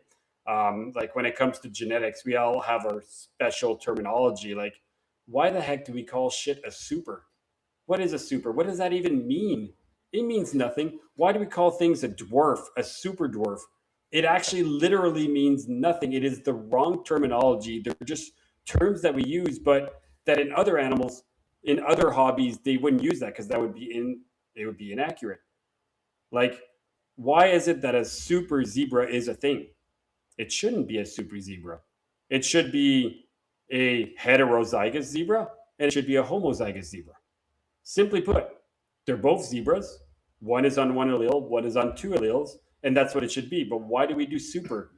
Like, Because it's there's the so many lazy things way that of we've doing it. done, and that's how our hobby works now. So a line for the reptile hobby is what is agreed by pretty much everybody in the reptile hobby, but it is not the same as in every single other department of animals and breeders and other animals.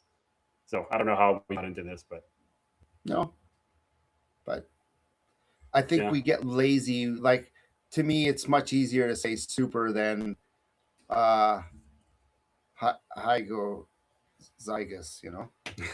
What was Sorry. that word? Hygozygous? Everybody, Heterozygous. hygozygous is the new term that we're going to be using from now on. No, Heterozygous for on one allele, heterozygous. and Heterozygous. hetero, heterozygous, and homozygous. Yeah. So So the best way to homo. So so think about it as homo would be super, right?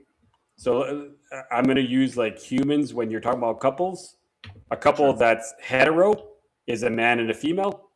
A couple that is two females or two males is homo. Does that make sense? So Okay. homo means two of the same thing on the two alleles. Hetero means the two alleles are different. So you've got one on one, you don't have it on the other. Okay. That's so if you're anyway, So homo is good. homo can be good. Yeah. I'm not going down Yeah. that No, anyway. no, no, I'm not Um, either. Don't do that. I'm just going to Don't do leave that. that one alone. Don't do that. um, we are a LGBTQ neutral party here. We are not talking about that here. Yeah, let's So talk reptiles. yeah, we are going on so many weird ass tangents today. So I want to bring up actually one of the things that Timothy just brought up, and I'm going to see if I know how. Let's see if that worked. Can you see it on stream? I don't know. Oh, there you go. Look at that. I figured out how to do something. Wow, that was pretty awesome. It's So crazy he says to that. imagine. Yeah, there you go. Read it.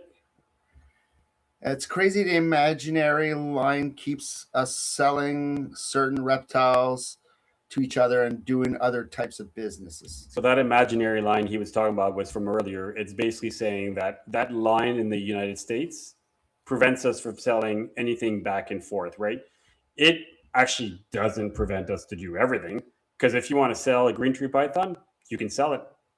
It will go from another line to another line because a green tree python, as long as it's not from Australia, which I don't even think anybody has a green tree python from Australia in North America. Am I wrong to say that? So There it might be has to some do in with zoos. CITES, though. It all has to So do with appendix. If it it's an has to do with appendix it. one animal, we can get over, right? It doesn't. Appendix. No. So there's. So it has to do with the states because um, An Appendix 2 animal is an animal that is protected usually by its country, from my understanding, which would be all Australian animals. So Australian animals are Appendix 2 because Australia says nothing's going out, nothing's coming in. We want to keep our animals ours, and we don't want you to bring more of your weird ass cane toads or foxes or rabbits or geez, aren't Was even that dingoes? Yeah, dingoes are camels. I mean, you name all the animals that don't belong in Australia. There's a good amount, right? But because of that, all our Australian animals here, they are Appendix 2. That means they're protected. So it means that when I want to move this animal from one province to another, which would be a state in the states, zero issues. But if I want to move through an international line, I need permits and I need to apply and I need to prove to the government that my animals aren't from Australia. That's basically all you have to do. So we can move a snake from Australia from here to Europe, no issues. We can move it from here to Japan, no issues. We could move it here to most places in the world, no issues. Well, not Australia, because they have a ban in and out. But when you want to move it to the states is just their own little world. Their fish and wildlife will they're literally the guy behind the cash is the one deciding whether it's going to go through or not.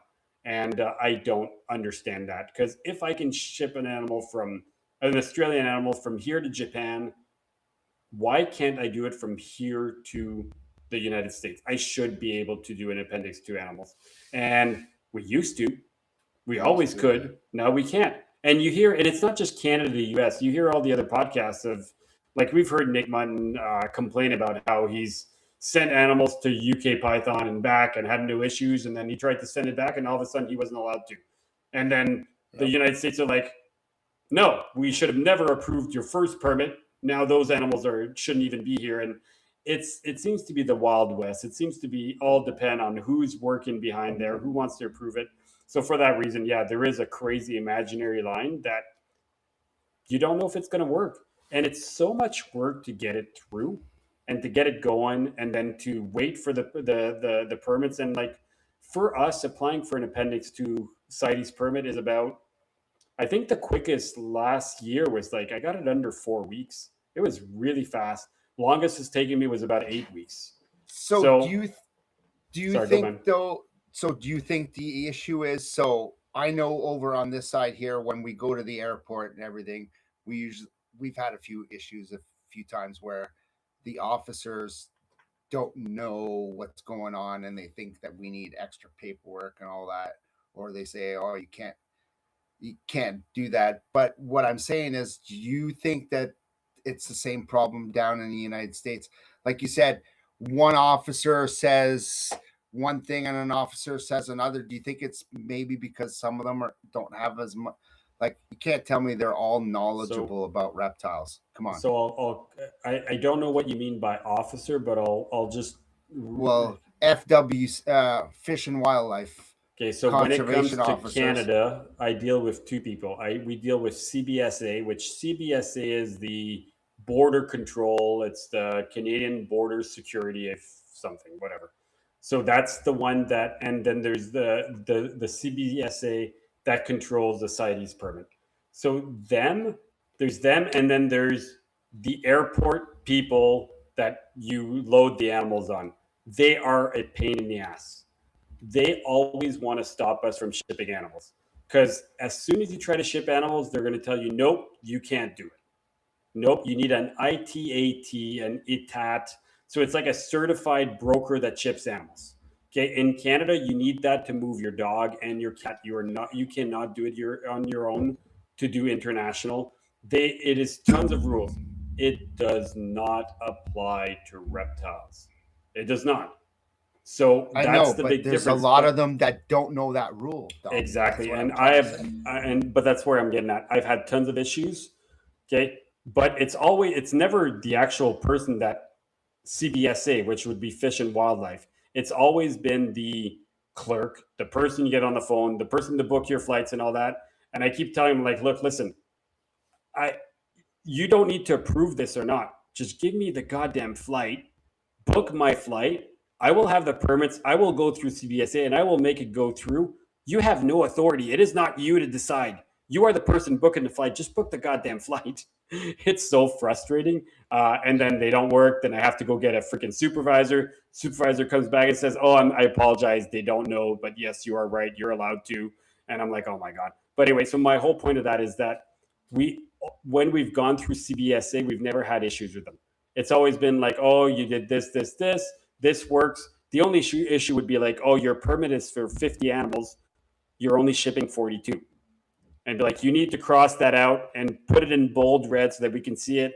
You need to have it on your list on the box. You need to change it everywhere so that it is obvious. So there's no question about where are the other 8 animals, right? We've had small issues like that, like little things, but overall they've been good, and we've never been turned back.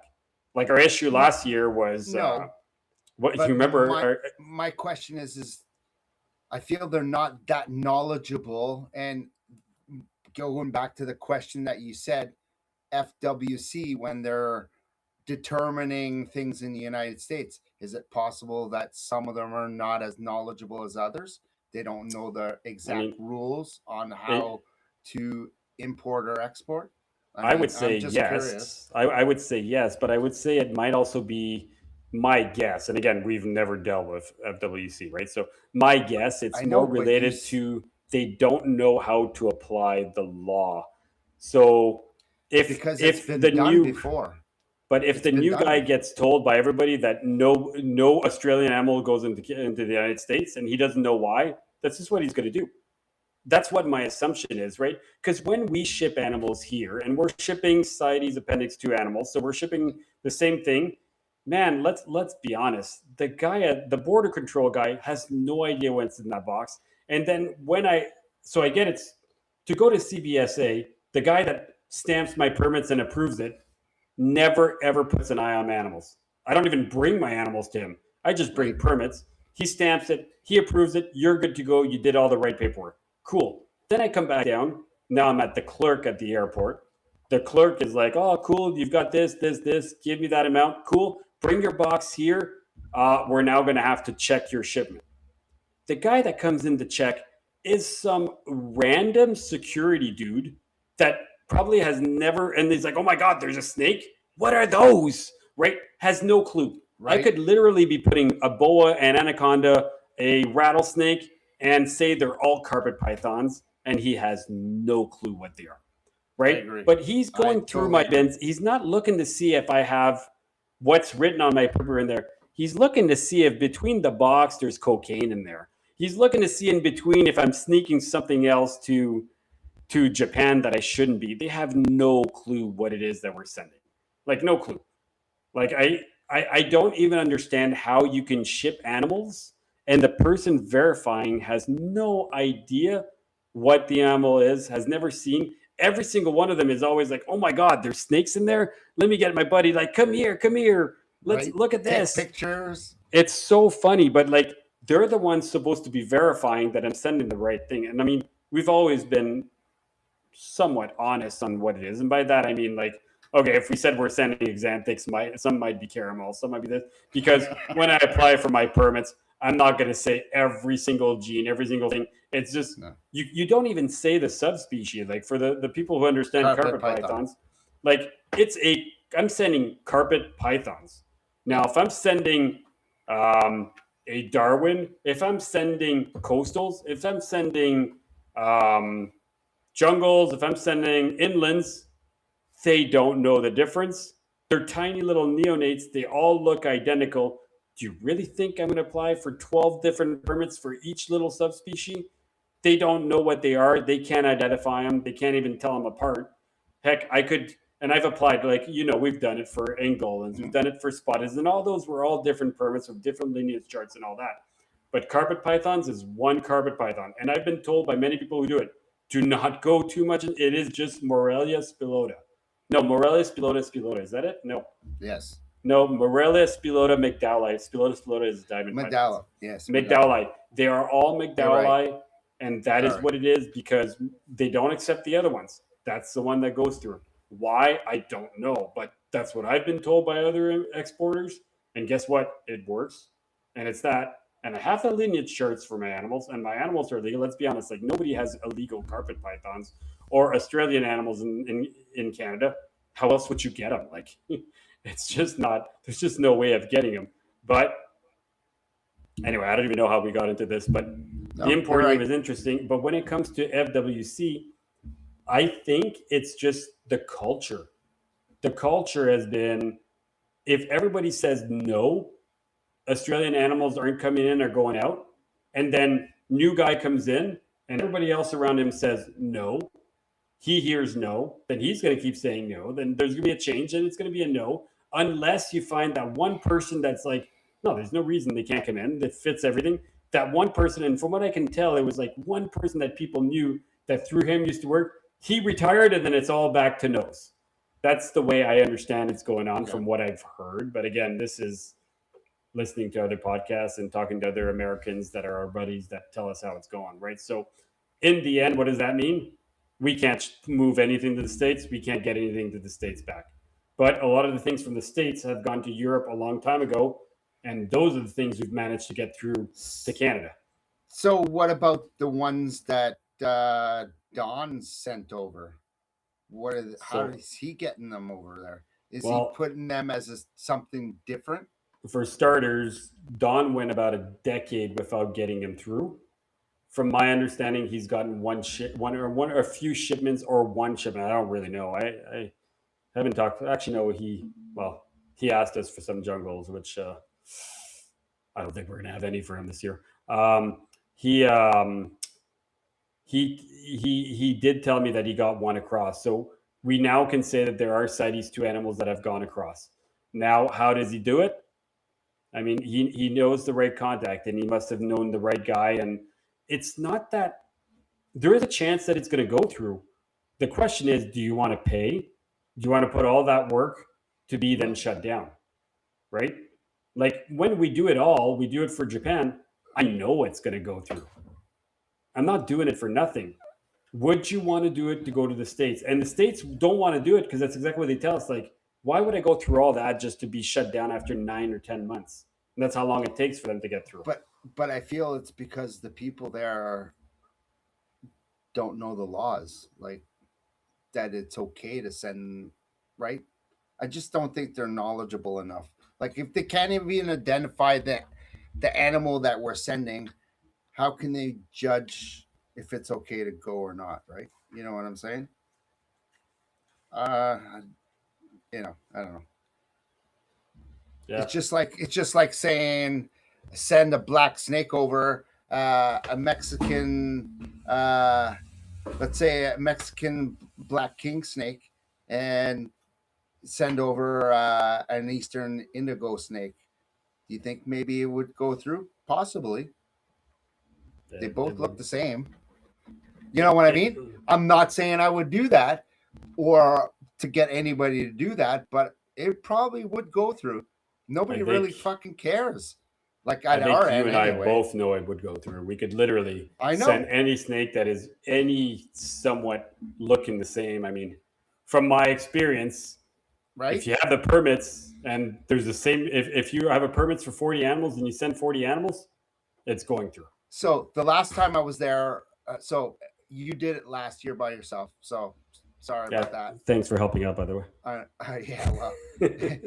So Dom at the last second likes to do it on my anniversary weekend, right? And if everybody knows, you don't. And how am I supposed to know when you and your wife got married 20 some years ago? Like, you think I give a shit about that date? Like, come on, let's be honest. I have no idea. How was I supposed to know that? Come on. Anyway, true enough. I probably didn't let him know, but yeah, like the last time before that, it was an older lady. And she was looking in the box and like, oh, that one's got nice color and that one's got pretty pattern.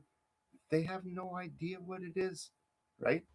No idea. So I'm just going to say quickly the story of last year. So usually we've done it a couple of years, me and Shan. We do a day trip. We go to Montreal nice and early. We get him there. It's a bit of it's kind of like a stressful event, right? Because you never know if it's going to freaking work or not. And Eric, I'm not putting it in the calendar, man. I do not need to know Shan and his wife's anniversary. I'm going to purposely forget it. If it happens on that day, he better prioritize me over his wife. I'm just saying. So last year, I did it on my own. But here's the problem.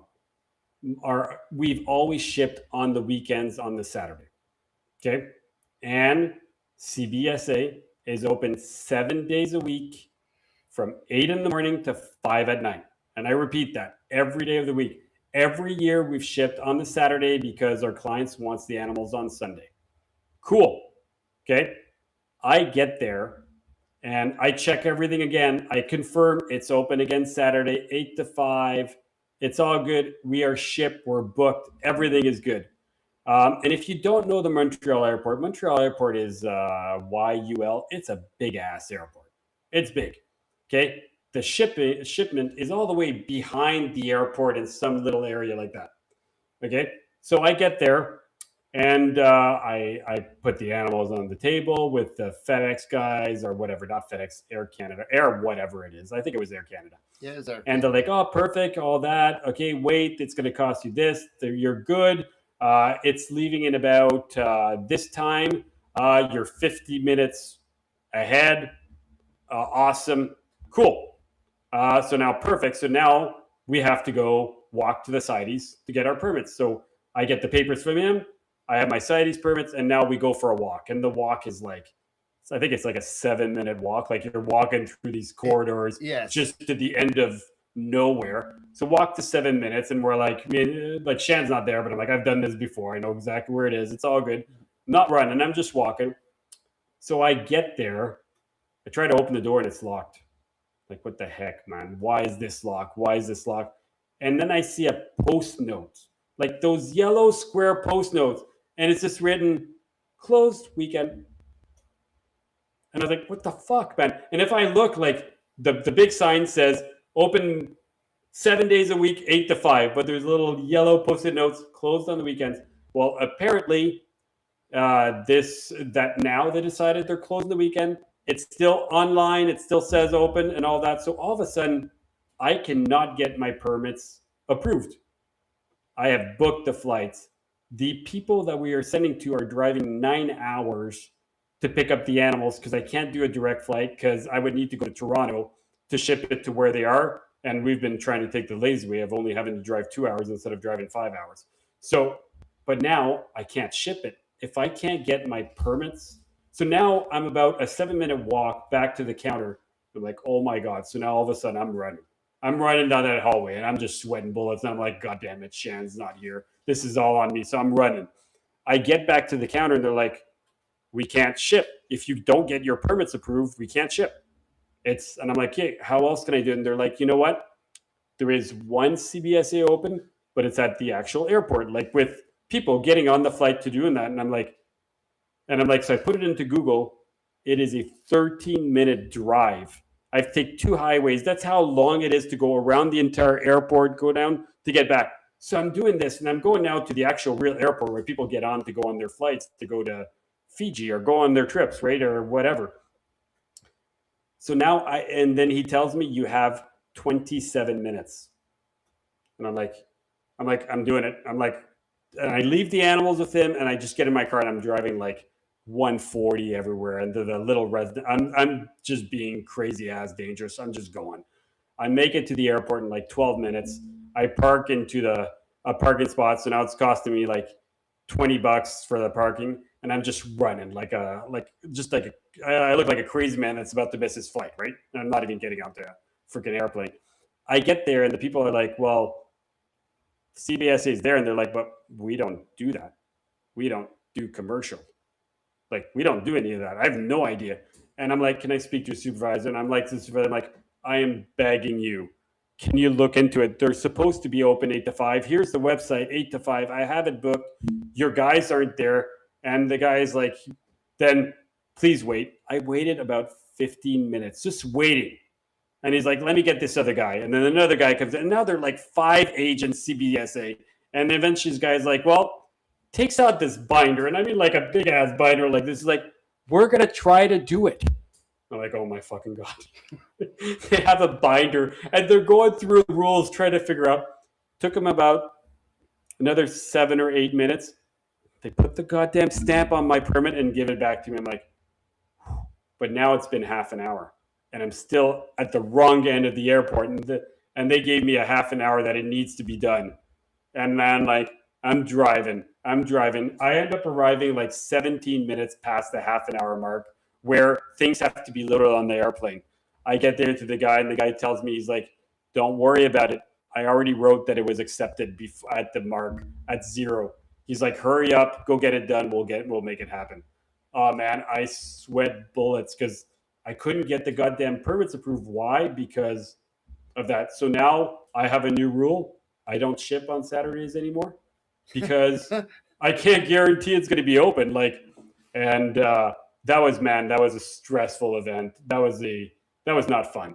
So to anybody who imports export, and keep in mind, so imagine shipping 60 animals, 50 animals. Think of the amount of times it takes to take 60 babies, put them in 60 tiny deli cups, one at a time. That it's really hard to put a 12-inch animal into a tiny little deli cup, get their heads in there, close it, then you have to identify it, then you have to put it in a good bin, all that. You're doing this 60. Honestly, it takes what, like 2.5 hours to get this big ass box ready? Okay, it's only 30 animals because I did half of the work. Okay, just letting you know. Okay, just be truthful. Okay, Wow, wow, it wow. does take Okay. a long time. It does take a long time. But whether it I'm takes just you saying. an hour and a half and me an hour and a half, it takes 3 hours to It load up. does. Yeah, It it's does. it's a pretty big process, man. So hopefully this year, it would be nice to have Shan help, but I mean, we'll see. If only had a partner that helped every now and then. I was enjoying myself. I'm telling you. I'm just saying. Please, no details. No details. So anyway, but it was more the fact that what pissed me off is that we had people waiting. The fact of having to load all those animals, drive 2 hours, then have to drive 2 hours back, unload all the animals back in. Literally, we were looking at 6, 7 hours of work for nothing, only to have to redo it later. Oh my god, it was like, but it ended up working out. I was just happy it got done. And anyway, I think I've told this story once before, maybe a year ago. But so if ever you're looking to import export, it can be fun. Importing, Stressful. super easy. Importing is a joke. Like when you receive the permits, you just say thank you. You go to the airport, the animals arrive, and they say, "Hey, is this for you?" You show them your permits. They don't really care about them. They just say, "Is that your name?" Beauty. Here they are. Pay this amount. That's it. That is importing. Like for the person importing, like you don't need anything. It's the simplest thing. It's everything's done for you. It is the exporter that does the work. So anyway, no idea how we got into that, but No. that is the story of when Shan didn't want to help me. Just remember, I did it 2 other years with him, but he won't admit those ones. I know you did, but in this case, you weren't there. I was stranded on my own island all alone. I couldn't even vent to anybody. I was just stressing out on my own. So the problem is Dom has this thing in his head where he wants to get the animals out as soon as possible, and it's like quick, quick, quick. And if the customer says, "Let's get these out," so like you didn't even give me any like heads up on it. You were pretty much, we're doing it this weekend. And it's like I already got something booked. You're missing the. Our clients have to drive 9 hours to go pick them up. That's the weekend they booked.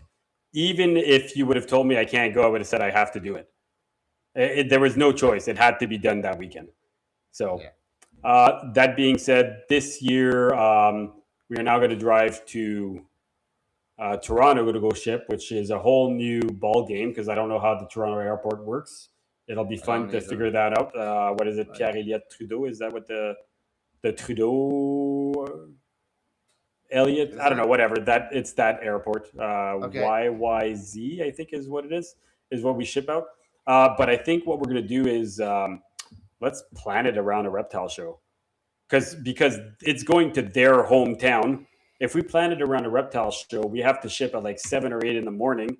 We get that done. It works well. We go to a reptile show, enjoy whatever little show that they have, or if it's the Canadian Reptile Breeders Show, because I think that's in September, isn't it? But that's going to be on a weekend. Oh, motherfucker.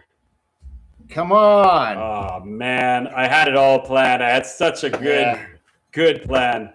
Sorry All to bust your bubble. You destroyed it. Maybe we're going to check to see if maybe we'll check to see if it really is open on a weekend. Maybe we'll do it. If not, I guess we could go Friday, get it done. Maybe go for a nice drinks, get a hotel, stay there. Maybe we could do it a freaking day trip. It's a possibility. I don't know if we would do that, but what do you think? No? Yeah, I guess I'd do it. Let's. But we'd be stuck in Toronto all day, man. What, you can hang out with me? Come on. But all day? Yeah. But yeah, no, I mean that's doable. Yeah. Just let's figure out when it's gonna happen, or like we have to have the animals first and somewhat get them going, and then go from there, right? Yeah, but when you wholesale, the beauty of wholesale is that there's no customer service, right? And I know that sounds weird, but when I sell one snake to Bob or Lucy, that Bob or that Lucy, if that animal doesn't eat, oh, they're coming back to me. If that animal in 6 months has a bad shed, that's on me. If that animal in 3 years has a lip infection, guess who they're asking? They're asking me, right? It's not a big deal, and you end up taking care of every single issue and all that, and it's something. But when it comes to wholesale, man, wholesale can be sold without eating, can be sold a week after they're done, could be sold. You buy all 10, 9 of them are eating, 1 of them's not. Who cares, man? They're out and they're on you. The idea of wholesale is you're buying the animals for, let's say, give or take, a third to half their value. So we're making a lot less money per animal, but a lot of them leave at once. It's a nice big payday. You end up having money that'll pay for your entire food bill for the whole year, for electricity bill. It's kind of one of those things where it's nice. You can get a big chunk that pays for your entire hobby for like your reptile keeping. Let's be honest. I bet you if we calculated it, Shan, that one shipment we do one a year probably pays for your rodent bill, your electricity bill. You don't think so? I would say yes. You disagree? I don't know. It's hard to say. Yeah, but I mean, I have the rodents too, so my electricity bill is pretty high, right? So just think of it that way, right? I have 2 heaters out there in the wintertime heating those sheds, right? It's still like it's still worth it. How's that so far? Yeah, fair enough. Anyway, I'm just saying, like, sometimes a lot of people, like, I don't want to say that I don't breed reptiles to make a fortune. I like breeding reptiles, and I like that it covers my bills, and we now make a profit. Like, it's nice to make extra profit, but just like you and I, it's not money that we need. We both have real jobs. Yeah, exactly. This is the what we do on the side to keep us happy. It's where Shan escapes his wife when he does something bad. You know what I mean? Pretty much. Oh, it's not that bad. She's not listening. Yes. Eh? No, she's not listening. But no, it's true. It's a hobby. Yeah, I love it. It's a passion. Do I have to do it? No, I do it because I like it. Right. I put a lot of time into it. Sure. But I mean, people spend a lot of time on their hobbies. I'm at that point in my life where I don't have any small kids anymore. So just my days off, I just I do the reptile thing and I do the snake thing. And But yeah, you're right. That shipment does help with things. If it's not for paying the bills, the reptile bills, sometimes it just helps around the house or whatever, right? I always have the money flowing or fixing a Yeah. little something or putting on the mortgage or whatever the case may be, right? Shan, I need to reply to a pretty important text. Why don't you tell? How about you tell me what are your two or three main big projects that you want to do for next year that you're really hoping to hit? And it'll give me a minute that I can just look at my phone for a second. All right. Uh, well, I don't know. Scrubs are looking pretty good. So we have the scrubs. They've been hanging out together. I've been feeding her a lot. Nothing is guaranteed, obviously, but I did see them lock. So I really like how it's looking. I'm not gonna say it's gonna happen, but definitely they're locking up. So stuffs are happening. They spend a lot of time in their hide box. I made this like little nest box, little with it's like a humidity box. Anyway, they both hang out there. They come out during the day and hang out underneath the radiant heat panel on the branches, and then go back in there. Um, yeah. Apart from that, the coastal. So last season, I sent two females to Dom's house because I didn't have a male to breed to those two females. Unfortunately, I think they were probably still a little too young. This year, they beefed up a little bit, and I think they're ready to go. They're 2023, so definitely ready to go. Um, so excited about that, and I got a few males, so I might borrow Dom's. So the original male that started the whole coastal. So he's in the carpet python book, the super caramel exanthic, right? Probably right. Yeah, yeah. Okay, thumbs up on that one. So I got that one right. Um, so I might get his help with that one, or uh, I also have the I also have a male of that project, so he's up to par now, and I might just try him out. So basically, I took a 1.3, um, so three females to one male, and so I might try see if that male's definitely ready. Um, then Dom and I were talking about today because we saw each other. My granite female, so it's really neat. We looked at a lot of his granite clutch, and um, wish we could have had pictures and stuff like that. So we lined them up and everything. So it's his that clutch he had. Um, some of them look really cool, like white on its side. I think we saw pictures of them in the clutch. You're talking about my pop-in clutch, or which one Yeah, are you talking yeah, about? yeah. The granite clutch that you had, So I think I posted but about it a little while but ago. you did, but you haven't posted it No, since I they've didn't shedded. repost. So So since they've shedded, they're really white. so before you go into what they look like, when Yeah. I bred, did you say what I bred? No, you didn't. So So two pure Papuan carpets. One is a proven male that is granite het exanthic. My female is a granite 66 or 50% possible het exanthic. that the one that came Babies, over to my house. yeah, yeah. Okay, so you So, said 50%. So they proved well, it's that. either 50% head or 66% head. I'm not sure. That's I what I'm guess. saying. It doesn't really matter. Okay.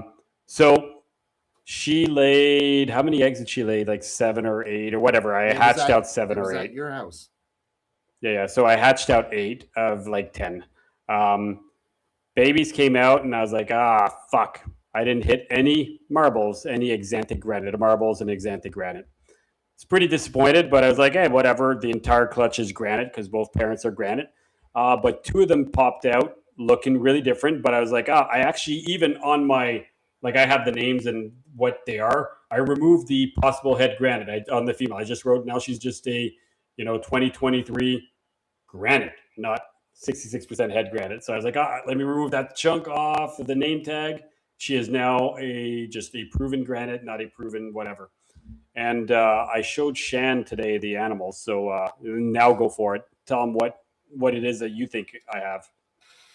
So two of them, well, one of them for sure is, so he definitely proved it out. So this animal, I'm pretty positive. So there's four of them. One of them is definitely a marble. The other ones, I I don't know, Dom. What do you think? I think it's marble. So It my could thinking be is, granite het so exantic. I think there's three marbles. I'll wait another two shed. I think there's three marbles. Again, marbles it's a dumb term. I don't know. I just like saying it because it's one word. There's two exanthic, and the exanthic is a homozygous exanthic. So you've got exanthic on both genes.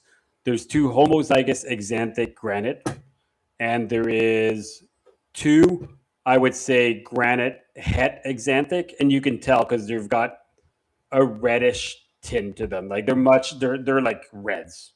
Is the best way to put it. Like they're reds. They're not white. And then two weirdos.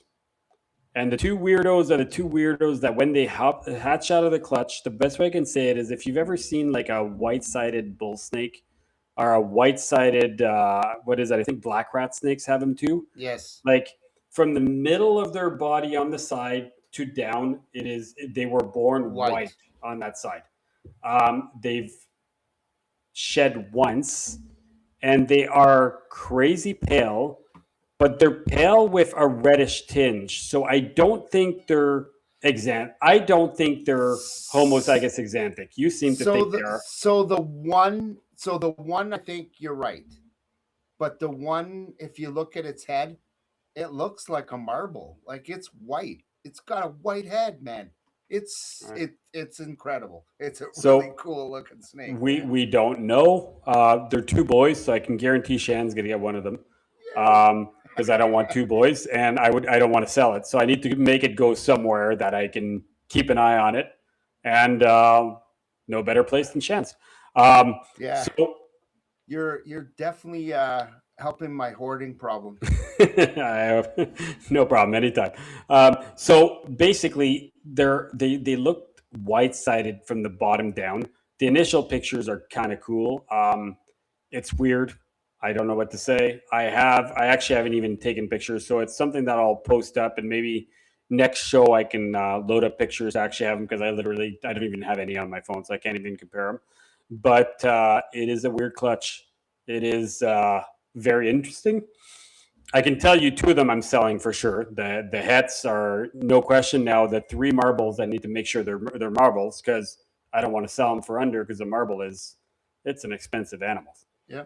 And the other two are just weird. I can't explain what it is. I don't know if it's like a reduction in pattern, if it's like, because there are such a thing that people are calling hypos, which makes no sense. They're calling them hypos, or it's more of a reduced pattern on the side is what I would call it more. But I have no idea what they are. I have no idea what they'll take to what they're going to end up in. But I think it's an interesting project. It just means more holdbacks. But on the same token, Shan and I were going through some of my snakes, and I'm like, fuck, man, I actually can breed pure marble to pure marble technically next year. Which I don't even know what I do because let's be honest, I don't think I'm going to sell any in Canada, or I might sell one or two. But it's such an expensive animal that I can't sell it for $500. Like it's an animal that I think I've seen one ever for sale in Canada, and they were asking $2,800 for it. Yep. I now have a 1.2. You have a 1.2. And I have, I think, three more that came out this year. So I only you have a one. You have a male. I have a male. You have a male, but if you have a female, that's. Oh, sorry, guys. Shan's mom is calling. Yeah. Sorry, guys. It's my boy.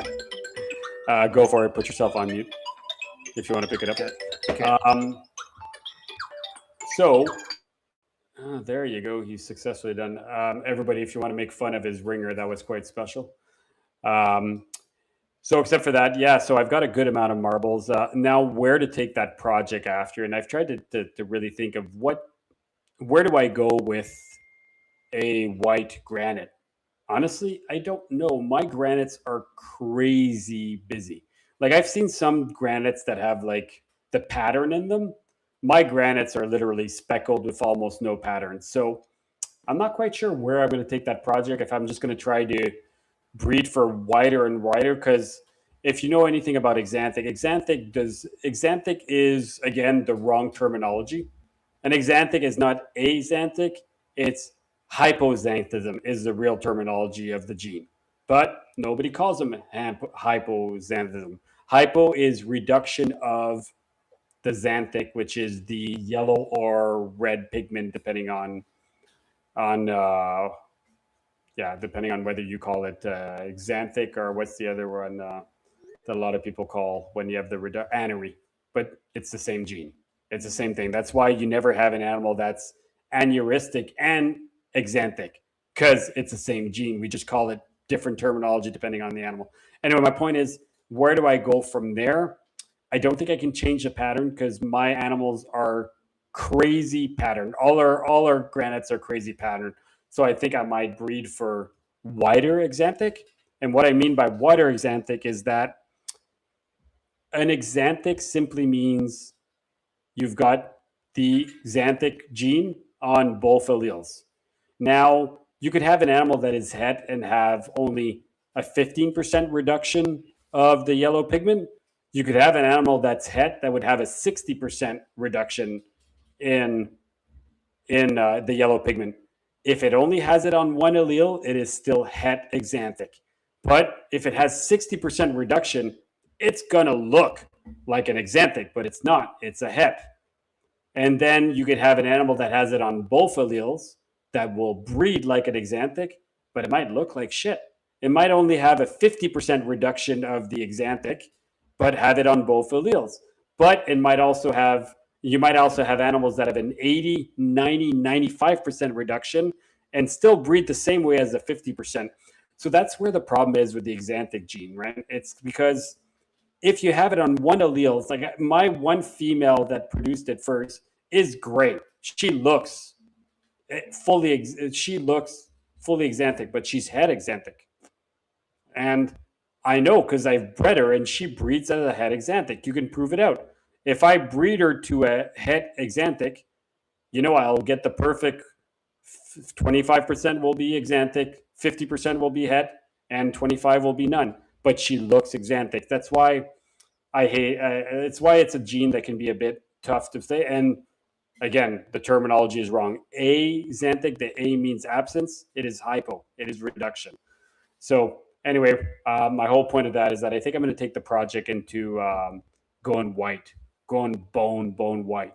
Because some of my animals, like I showed you my trio of somewhat adult marbles, so 2.5-year-old marbles.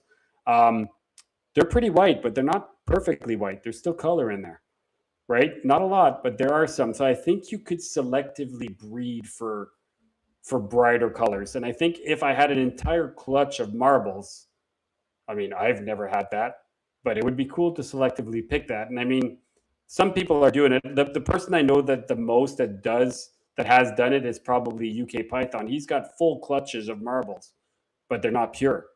He'll have hypo marbles to a caramel marble. Like they're all mixes and technically hybrids. I don't think he's bred anything that is a pure marble. And as you guys know, Shan and I think we've turned into purists. I think we just got to accept it. We've turned into purists. Back then, we were doing the Frankenstein shit, but we got old. We changed. You're on mute, Shan. You can keep talking away, but I still have one project that's kind of. Which one's? I want to hit the albino super zebra. And I respect it. I only have one project, but that I'm actually possibly letting go. I think I think it is drums and snakes. Eric is talking about taking one of them. It's technically it is pure, but technically it is not. It's the albino granite. So the albino granite, according to the new book of the complete carpet python, a Papuan carpet python is the same as a Darwin carpet python. It is now Morelia spilota variegata. Is it variegata? I think it's variegata. If I'm wrong, somebody correct me. So they're the same. So technically speaking, a albino granite carpet python can be pure. I think you're mixing localities. Is it pure? Right now it is. What if one day we end up deciding that Papuan carpets are not the same as Darwin's? Then all of a sudden it's no longer pure. But right now it is. It's one of the ones that I think I'm getting away. The problem is that I think I've shown pictures. My issue with exiting that project is that I've had one weirdo pop up a few years back, and I have a mosaic albino head granite. And because he's mosaic, I can't get rid of that. Like, I'm never going to pop out a mosaic again. Like, it's just a genetic anomaly. It's not reproducible, but it's freaking cool. I have an albino with black speckling all over it. It makes no sense, right? So I think I have a mosaic super zebra. Yeah, I saw your pictures. Remember that? You might, eh? I haven't posted anything. I just showed you, and I'm letting everybody know. It hasn't shedded yet, so that's why I haven't really taken pictures, and I haven't just kind of gotten ahead of myself and say something stupid like, "Hey, this is what it is." I really don't know what it is, but it's got a lot of flecking, like I think you might need to wait for it to grow up. Yeah, because there is a little bit of flecking on supers, but most of the ones we produce tend to be like one matte color, it's right? White flecking I usually find on supers, and this is black flecking. So I don't know. I think you might have something. Definitely raise it up and see what it does, right? Well, let's hope it eats, and it hasn't even shedded yet, so we're far away from it. But I'll keep people posted on it. But yeah. So just real quickly, he's writing, am I breeding pure Papuans one day or not? You are and you're not. It depends. If you are going according to the new carpet python book, it is a pure. It is a pure variegata. What's he breeding though? No, that's what I said. Is that I think he wants to buy a part of my albino granite project. So is it pure? Okay. Right now, it is.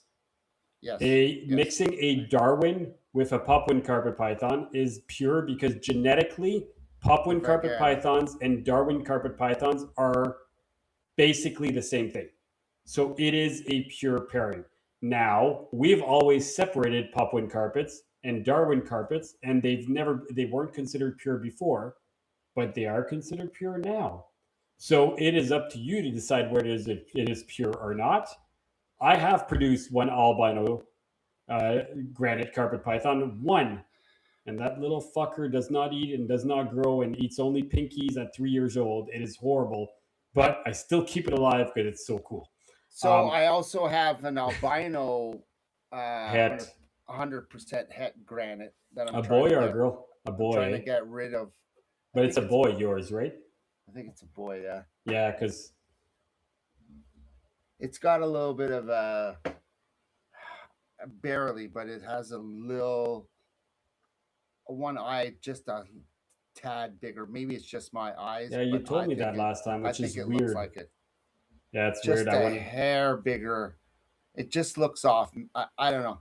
I'm just worried about selling it to somebody and somebody give me a hard time. But if somebody wants a cheap, so that's the only thing I have of an albino granite project. I don't have. Yeah, it's your last male, and I told you I don't want it because I've got 2 males of that project, and I can't get rid of the mosaic. So, so is it pure or not? It is pure.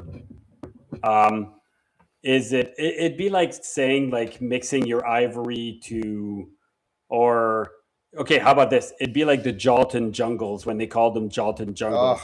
When they called them Jalton jungles, to that was it? It was considered pure then because they called it jungles, only to find out the Jalton jungles are not jungles. They're not jungles. They're variegata. They're Yeah, that's Darwins. right. They're So variegated, right? if you bred a gelatin jungle to your albino Darwin, is it pure? Yes, it is. Should you do it? I mean, not No. really, but you're breeding a locality that is still 100% pure. It is a locality carpet, right? But it's still pure. It's 100% pure. That one, there's no debate. It is a Darwin. So okay, but are you telling me that somebody should be taking a West Papuan snake and then bringing it to a gelatin? It's pure, It's pure. Technically, right now, it's pure. but it would look ugly. It would look ugly. I'm sorry to tell you. I don't know. I don't think it would look good. I don't disagree, but I wouldn't do it. I just wouldn't do it. The word pure, according to the current taxonomy right now, it is pure. And the taxonomy was based on, stop eating my goddamn wire. The taxonomy was based on genetics the last time. And the genetics say that Papuans and Darwins are the same.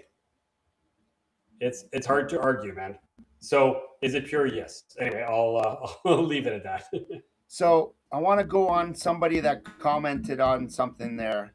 So how are the hypo caramel coastal carpets turning out? You know what we should do, Dom? So what's that? So just to let everyone know, Dom went into extensive detail and took pictures with numbers of all that clutch and sat with so Nick Munn called them up and they were on the phone for like 2 hours and he went through them and so now they're like almost 2 years old. They're almost over 2 years old. They're 2.5. They're 2024s, right? Yeah. Yeah. Okay.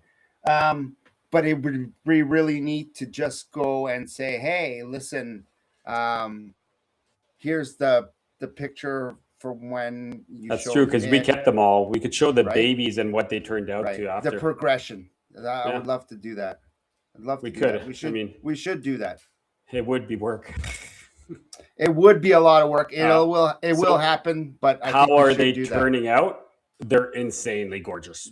I don't know what else to say. Some of them are really gorgeous. And I suck at posting some of the snakes I've had for a long time, but some of them are incredible. They are orange. I don't know how else to describe them. I agree.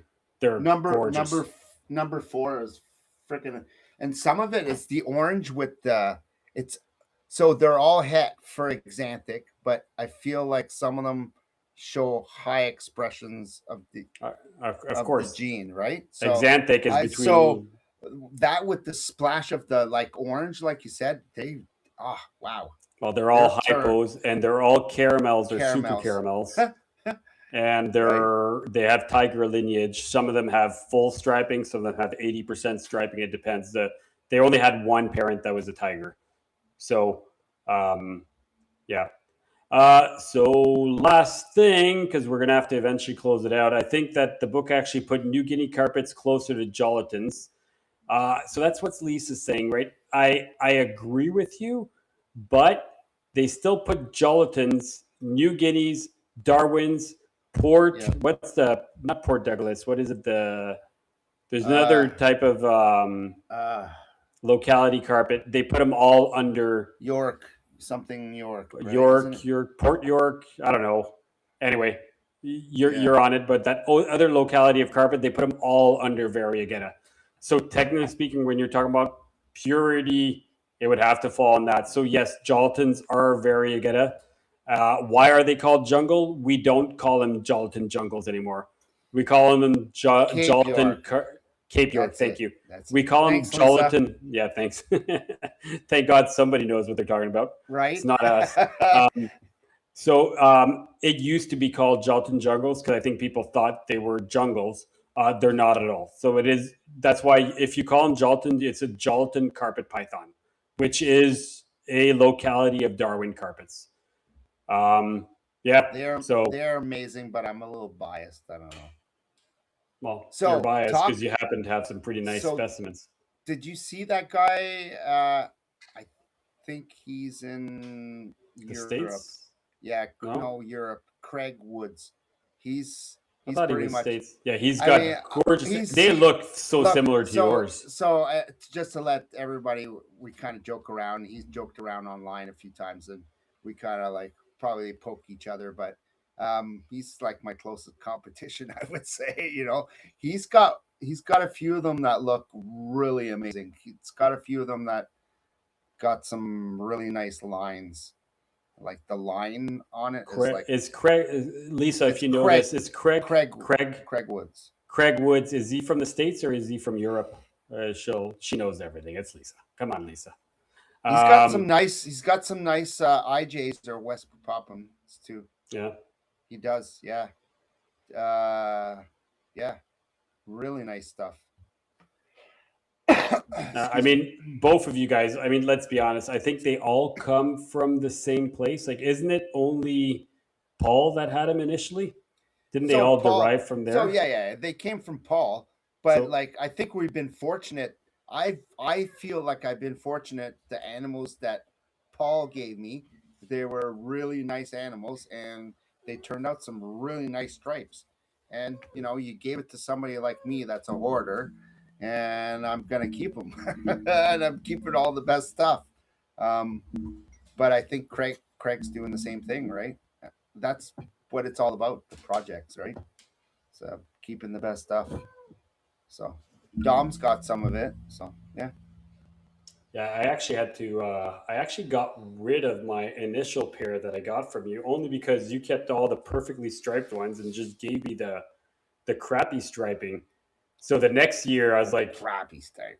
Oh, come on, you kept back the 95 to 100% perfect striping, and I was like, all right. I think one of them had 30% striping, and I was like, you produce more the next year, and I'm like, you're not going to keep them all. I want the perfect striping. All right. So you're not being truthful here. So the 30% stripe was true, but it was the only male. So I want to give him a pair. Yeah. There you go, right? So he's admitting to it now. So he didn't have a pair. So the first year I had 10 eggs. I had 8 females, 2 males. So like pretty good, but like I would have liked to have more males. So it's almost sometimes if it's too imbalanced, it actually isn't good because it's hard to move. If everybody has females, they all want the males. If everybody has males, they want females. So I like to have a like 40% male, 60% female is like the ideal number. Agreed. Yeah. But I've had them twice now. So then like we replace stuff. So it's good. I think the stuff we have now is good. I still have a few to get rid of. Yeah, we'll move them. I think you're gonna have you're turning out to have a pretty decent year. You're gonna have pretty reasonable numbers. I don't think it's not gonna be your best year, but it's gonna be a good year. I turned out to have starting with a really shitty season. I've had good amount of crappy dud clutches and all that. I'm gonna probably end up with about 50-ish animals produced, which it's not a bad season. It's far from a great season. I mean, considering I've hit 3 years in a row above 100. And don't get me wrong, I never want to hit above 100 again. But my goal is between 80 and 100 is my sweet spot that I want to produce. So 50 was definitely low. But last year at 130-ish was don't do that again ever. So I guess I balanced myself. Did you do 130 last year? Yeah, I did 130-ish. Did you really? Yeah, it was last year was my biggest season, man. I think I had 16 clutches. It was ridiculous. We did our biggest seasons together last year. Yeah, and this year is just a shitty ass season. Yeah, like I had 3 full clutches of slugs, actually 4, and I freaking lost. I had a clutch that I didn't even know I had. Like one of the pygmy clutch, I found like 3 weeks later, all dried up. Like just shitty luck. Like it's just like so 4 clutches of just bad eggs. Like that's the worst I've ever had. But you know what? I didn't lose a female. All my girls are good. Well, I lost one female a little while ago on the move, but that's not related to breeding. So overall, I mean, I can't complain too much, and it's still enough that I'm going to make enough money to pay for my hobby for another year. That's the way I look at it. I love when at least I break even. I think I'm actually still going to probably make over break even. If I say that my season's going to cost me, I don't know, keep my snakes every year, I've estimated that it probably costs me around 7,000 a year to keep my animals. If I counted the amount of money that I put into food, don't get me wrong, I get the food for free from Shan, but I consider it that you still got to feed the animals. Um, which, thank you, by the way.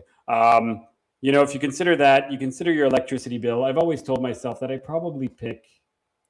I don't know, I probably spend an extra $100 of electricity a month that is just on my snakes. Uh, if you look on the extra materials you're buying, you're always buying a new thermostat here, new things like that. I'd say our hobby is probably a 5 to 7,000 a year. What do you think? You think I'm off or more? Yeah, that's definitely correct. If you're Yeah. paying for food, it's a little different for me. The rats, I mean, that's like almost like a little mini business.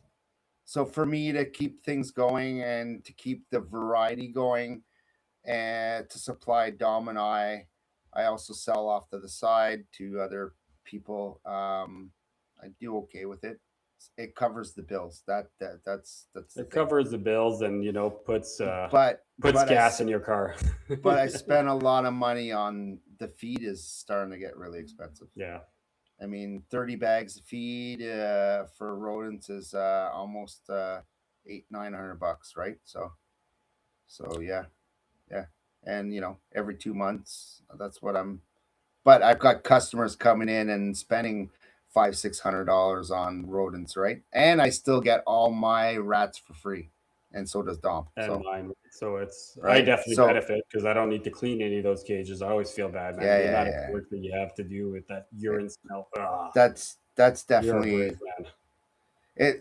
I mean, that's just one part of it. Like, there's the bagging and the putting the animals down, and you know, Yeah, yeah, it's a lot of work. yeah, it's definitely And a lot of then work. I have four freezers full of rodents in the house.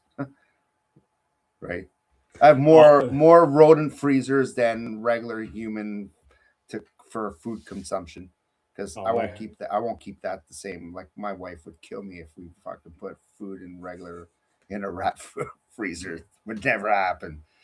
uh, Well, my wife is very like, so my wife will support me every which way on she's the a patient hobby. woman. She will do anything. She's totally cool with me buying anything. I tell her I bought another snake or I'm getting 10 snakes from whatever. She doesn't bat an eye about anything. Nothing. But there's limits. And that's one of them. You don't put like the food like that. Yeah. She doesn't want to grab her berries for a smoothie beside a big dead rat. It just doesn't work that way, guys. It's just Right. That's or you right. don't like do your like an old juice to try to get your animals going with the same blender as their smoothie. There's just lines. You Your don't cross those reptibites. lines. Yeah, you Yeah, don't put right. your reptibites in the same place. Yeah, Right nice. right beside the frozen pizza. Yeah. All right, buddy. Do you have any closing things you want to chat about before we close it out? Uh no, I think we've covered quite a bit today.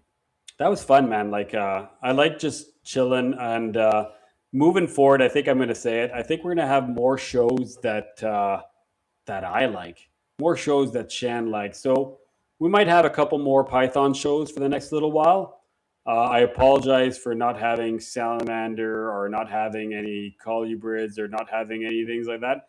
We're just going to do shit we like because when we do too many shows that I have less interest in, I kind of get less interested. And during Mike's absence, Shannon and I are going to try to keep this boat running. And if that means more shit that we like and we keep going, that's the whole goal, man. So we're going to see. We're going to try to find guests that.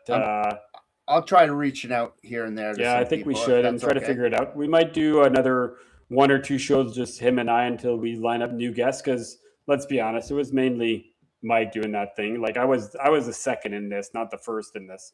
So I like just letting Mike take care of everything, and then that. So I'm going to try to step up a little bit, which is hard for me because I was just the guy that showed up and talked. I wasn't the guy that was supposed to figure all this shit out. But Mike's still in the background. He's actually still going to be setting up the podcast, sending the emails, and loading them up. So we appreciate that. Thank you, Mike. Thanks, Mike. Appreciate it. And lastly, man, Shan, why don't you tell people how can they get a hold of you if they want to? I don't know. Don't have buy much a left Walton this from you. year.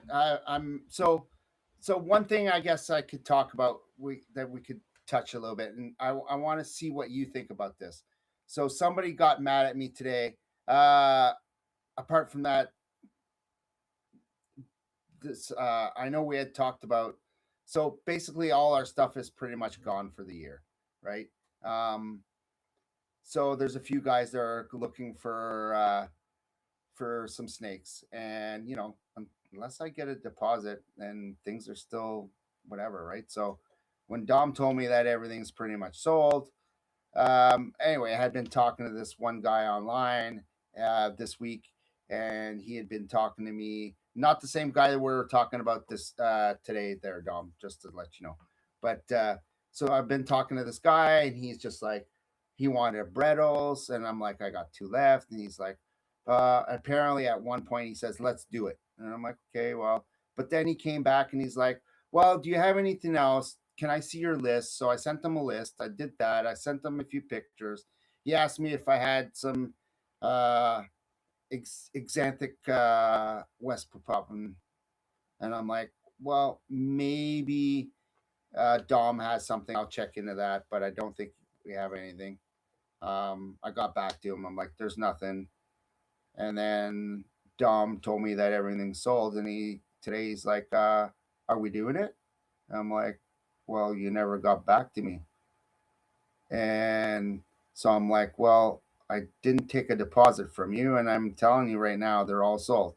He's like, "Well, I told you the other day, let's do it," and that was meant whatever. And I'm like, well, why didn't you just tell me, like, hey, I'm really interested. I want to put a deposit on it, or hey, I'd like to pay for it. And then my next question or my next response would have been, here's my email so I can give you a method of paying. So that was the problem that Buddy was telling me. He's like, well, you never told me a method of paying. So blah, blah, blah.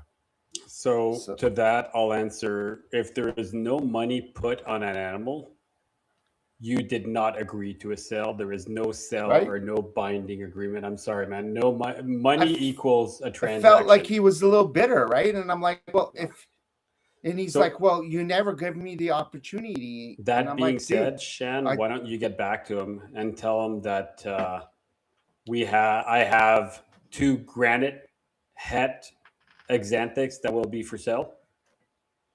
Right. So he wanted the Brettles, and I told him they're all gone. But you talked about the exanthic. Yeah, but he was just trying to make small talk, right? So that's the thing, right? Like whatever, right? Like he hadn't put the foot down, right? So the argument was, I never gave him a method of giving him a way to give a deposit.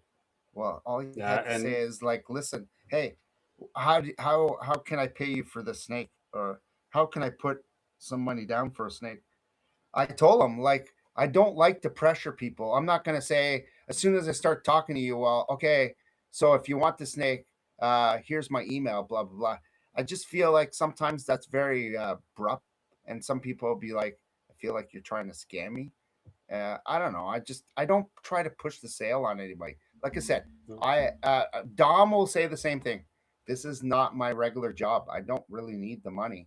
So I'll talk snakes with you. Once you're ready to do it, then, tell me, hey, can I put a deposit on the snake? I'll be like, yeah, sure. Here's my email. Right. I just felt it was miscommunication. Anyway. So if you've sold a good amount of snakes to anybody out there who does deal with the public, man, you sell animals so many times and never receive money, and people just ghost or disappear, or you'll have this clutch and everybody's like, I want it, put me on this list, and then now you reach out to people, crickets, I want it, crickets, and then the guy I want it might never send you money, and it might never be sold. So for me, unless you pay and put a deposit on the animal's not yours. It's still up for sale. And I'm still actively, if somebody else asked me for an animal that you said you're going to wait because you got to check with your wife before, or because your car might have broken down or your dog might have eaten your wallet. Okay.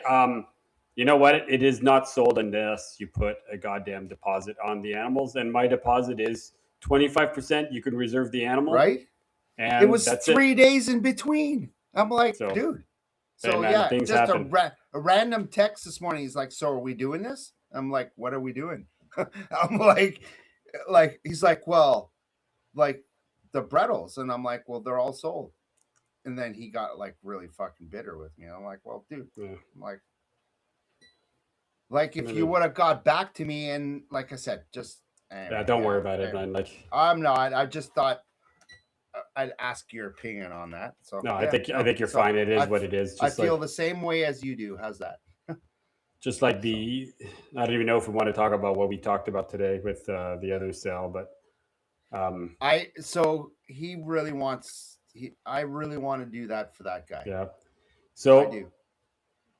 Shan and I had a debate. I guess we're going to be making this a freaking long podcast today. Shan and I had a debate. I love to wholesale, and Shan has a little bit of a better heart. And if somebody reaches out to him and wants certain animals, we wholesale and we sold all our jungles. It's a guaranteed. It's a good guy. He's reputable in Canada. I've done business with him, so he's been asking me. So But they were maybe all sold, and now I got to but get two out of what's already all sold, and the price that they're sold wholesale is the same price that they're selling it to him. So in my opinion, it's so much easier just to put them in one big box, send all the animals. Now I got to get two extra animals, do it separately, book the airline separately, package those, drive them out. It's just a huge pain in the butt. And I'm like, they're already sold. I'll take care of the. I'll I take know. care of bringing it to him. But the thing I know. is I feel like I don't know. Like I said, for Japan, we can either two less snakes, find two other You two know I'm other going to make snakes it to work. send them. I'm going to make it We're work. gonna- It's fine. It's not a big right? deal. So, I want to make it work for him, just like Piers, right? So if anybody knows what Pierre? happened, Oh. Pierre, is Yeah. it Pierre or Pierre? I thought it was Pia, but maybe I'm just reading it with my French accent. But I thought Pierre was with two R's and an E at the end. Well, everybody writes their name differently, right? Like, okay, so is it you could Pierre? be Shan, you could be Shane, you could be Sean, you could be Shahan. Shahan. Sure. Okay. We'll call him Pierre. Sahan. Sahan is good. Sorry, go ahead. So Pierre, 2 years ago, we sold him some super zebras, and one unfortunately passed away. I wasn't able to get him. I think it died like 6 months after too, right? It died pretty much, but within a few weeks after. So and he never told us. I think we only found out like later on. He kind of did, but I couldn't really help him out in the fact. And then we talked about it, and you're like, yeah, let's do it. And I feel like it's the right thing to do. Oh, for sure. I want him to get another one back. Spent like a good amount of money. So, so but now we only had males. He wanted a female back. We only had males. Well, yeah. Well, I had got him a pair, right? So I think you had sent one male or the female, and I had the opposite one. Anyway, one didn't make it, but I want to make it up to him. So this year I have a female that's obviously not eating, that it's going to him, that I've saved off to the side for him. So, yeah, hopefully he likes it. So, yeah. So that's kind of the same kind of thing with this. I feel like it's gonna go a long way. You have a big heart. I do. Sometimes I do. You know what? For some, because I know this guy's not gonna dink me around or kind of, I don't know, like he's not gonna ghost me. I think. What are you gonna say? Look at you writing. I'm trying, but are you erasing? I am not doing anything. What the heck's going on? Nothing's working. You just can't spell. There you go. Big. What the heck? Look, it's just erasing. Just watch what you write down, eh? I was trying to write big heart. All right, I give up. You could be writing other big things, right? So we don't want to put that down. Fool? Sure. April Fools. Yeah. Anyway, it's Yeah. yeah. I think it's good. I think you should always do that kind of positive things. Um, and he's just a cool dude. So, So at the end of the day, you've taught me something. and what's It's that? a $200 or $300 snake is not worth your reputation, Oh, it's not right? 100%. And Seriously, at the end of the day, is it really even worth if it? $1,000 animals, I Right? would send back. I Right. mean, Absolutely, we've right? had like, didn't We've we had, have we had a well, $900 sale that right? Angolan that came back with a Right? tiny little bump on their back. I just told him, "Here's your money back. Keep it. It's yours." Yeah. You know Right? what I mean? Like if it's got any type of imperfection and I failed to see it, keep the animal. Yeah. I'll give you your money back. And you know what? It's now you have an animal for free with a tiny imperfection and you got it for free and you can never say shit about me because you know what? I gave it to you now. Right? Like it's just Agreed. like things like that happens when you get 100 babies a year. You are not looking at every single baby perfectly to make sure that there is absolutely no imperfections. Sometimes it happens. Sometimes one slipped through the crack. Am I perfect? I mean, I'm pretty damn close, but no, I'm not. Nothing. All Yeah. right. Okay. All right, All right. buddy. So how do So, people get a hold of you? usually Facebook Messenger, anytime on Facebook, Instagram. I've been practicing that a little bit better now. Um, I don't know that platform very well, but I've been learning it, so I've been doing that. That's most of it. Um,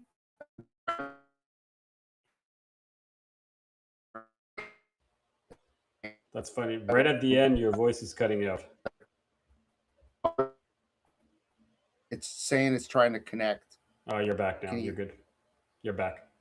Okay. Anyway, it was saying at the top it was trying to connect, but I'm trying to do a page, Snake Frenzy, on Facebook eventually, so that's coming. It's easier than the website, but I'll hook them together and see what happens from there. Yeah. Sweet. For myself, Dominic Carbonneau on Facebook. It would be Dom's Reptiles on Instagram. Um, and for Michael Gillian on Facebook. And if you guys still want to message him, you can also do it at Reptile Rejects on Instagram. And again, thank you to Cornell's World and thank you to the Western Canadian Reptile Expo for sponsoring us. We appreciate it. And thank you for everybody logging on. If you are listening to this live on YouTube, please click those subscribe and those little bell notifications and all that little crap. And if you Thanks are for listening to listening. on the podcast, you're going to see it a week later from today. And you know what? Thanks everybody for logging on, and we'll see you guys next week. Thanks for listening.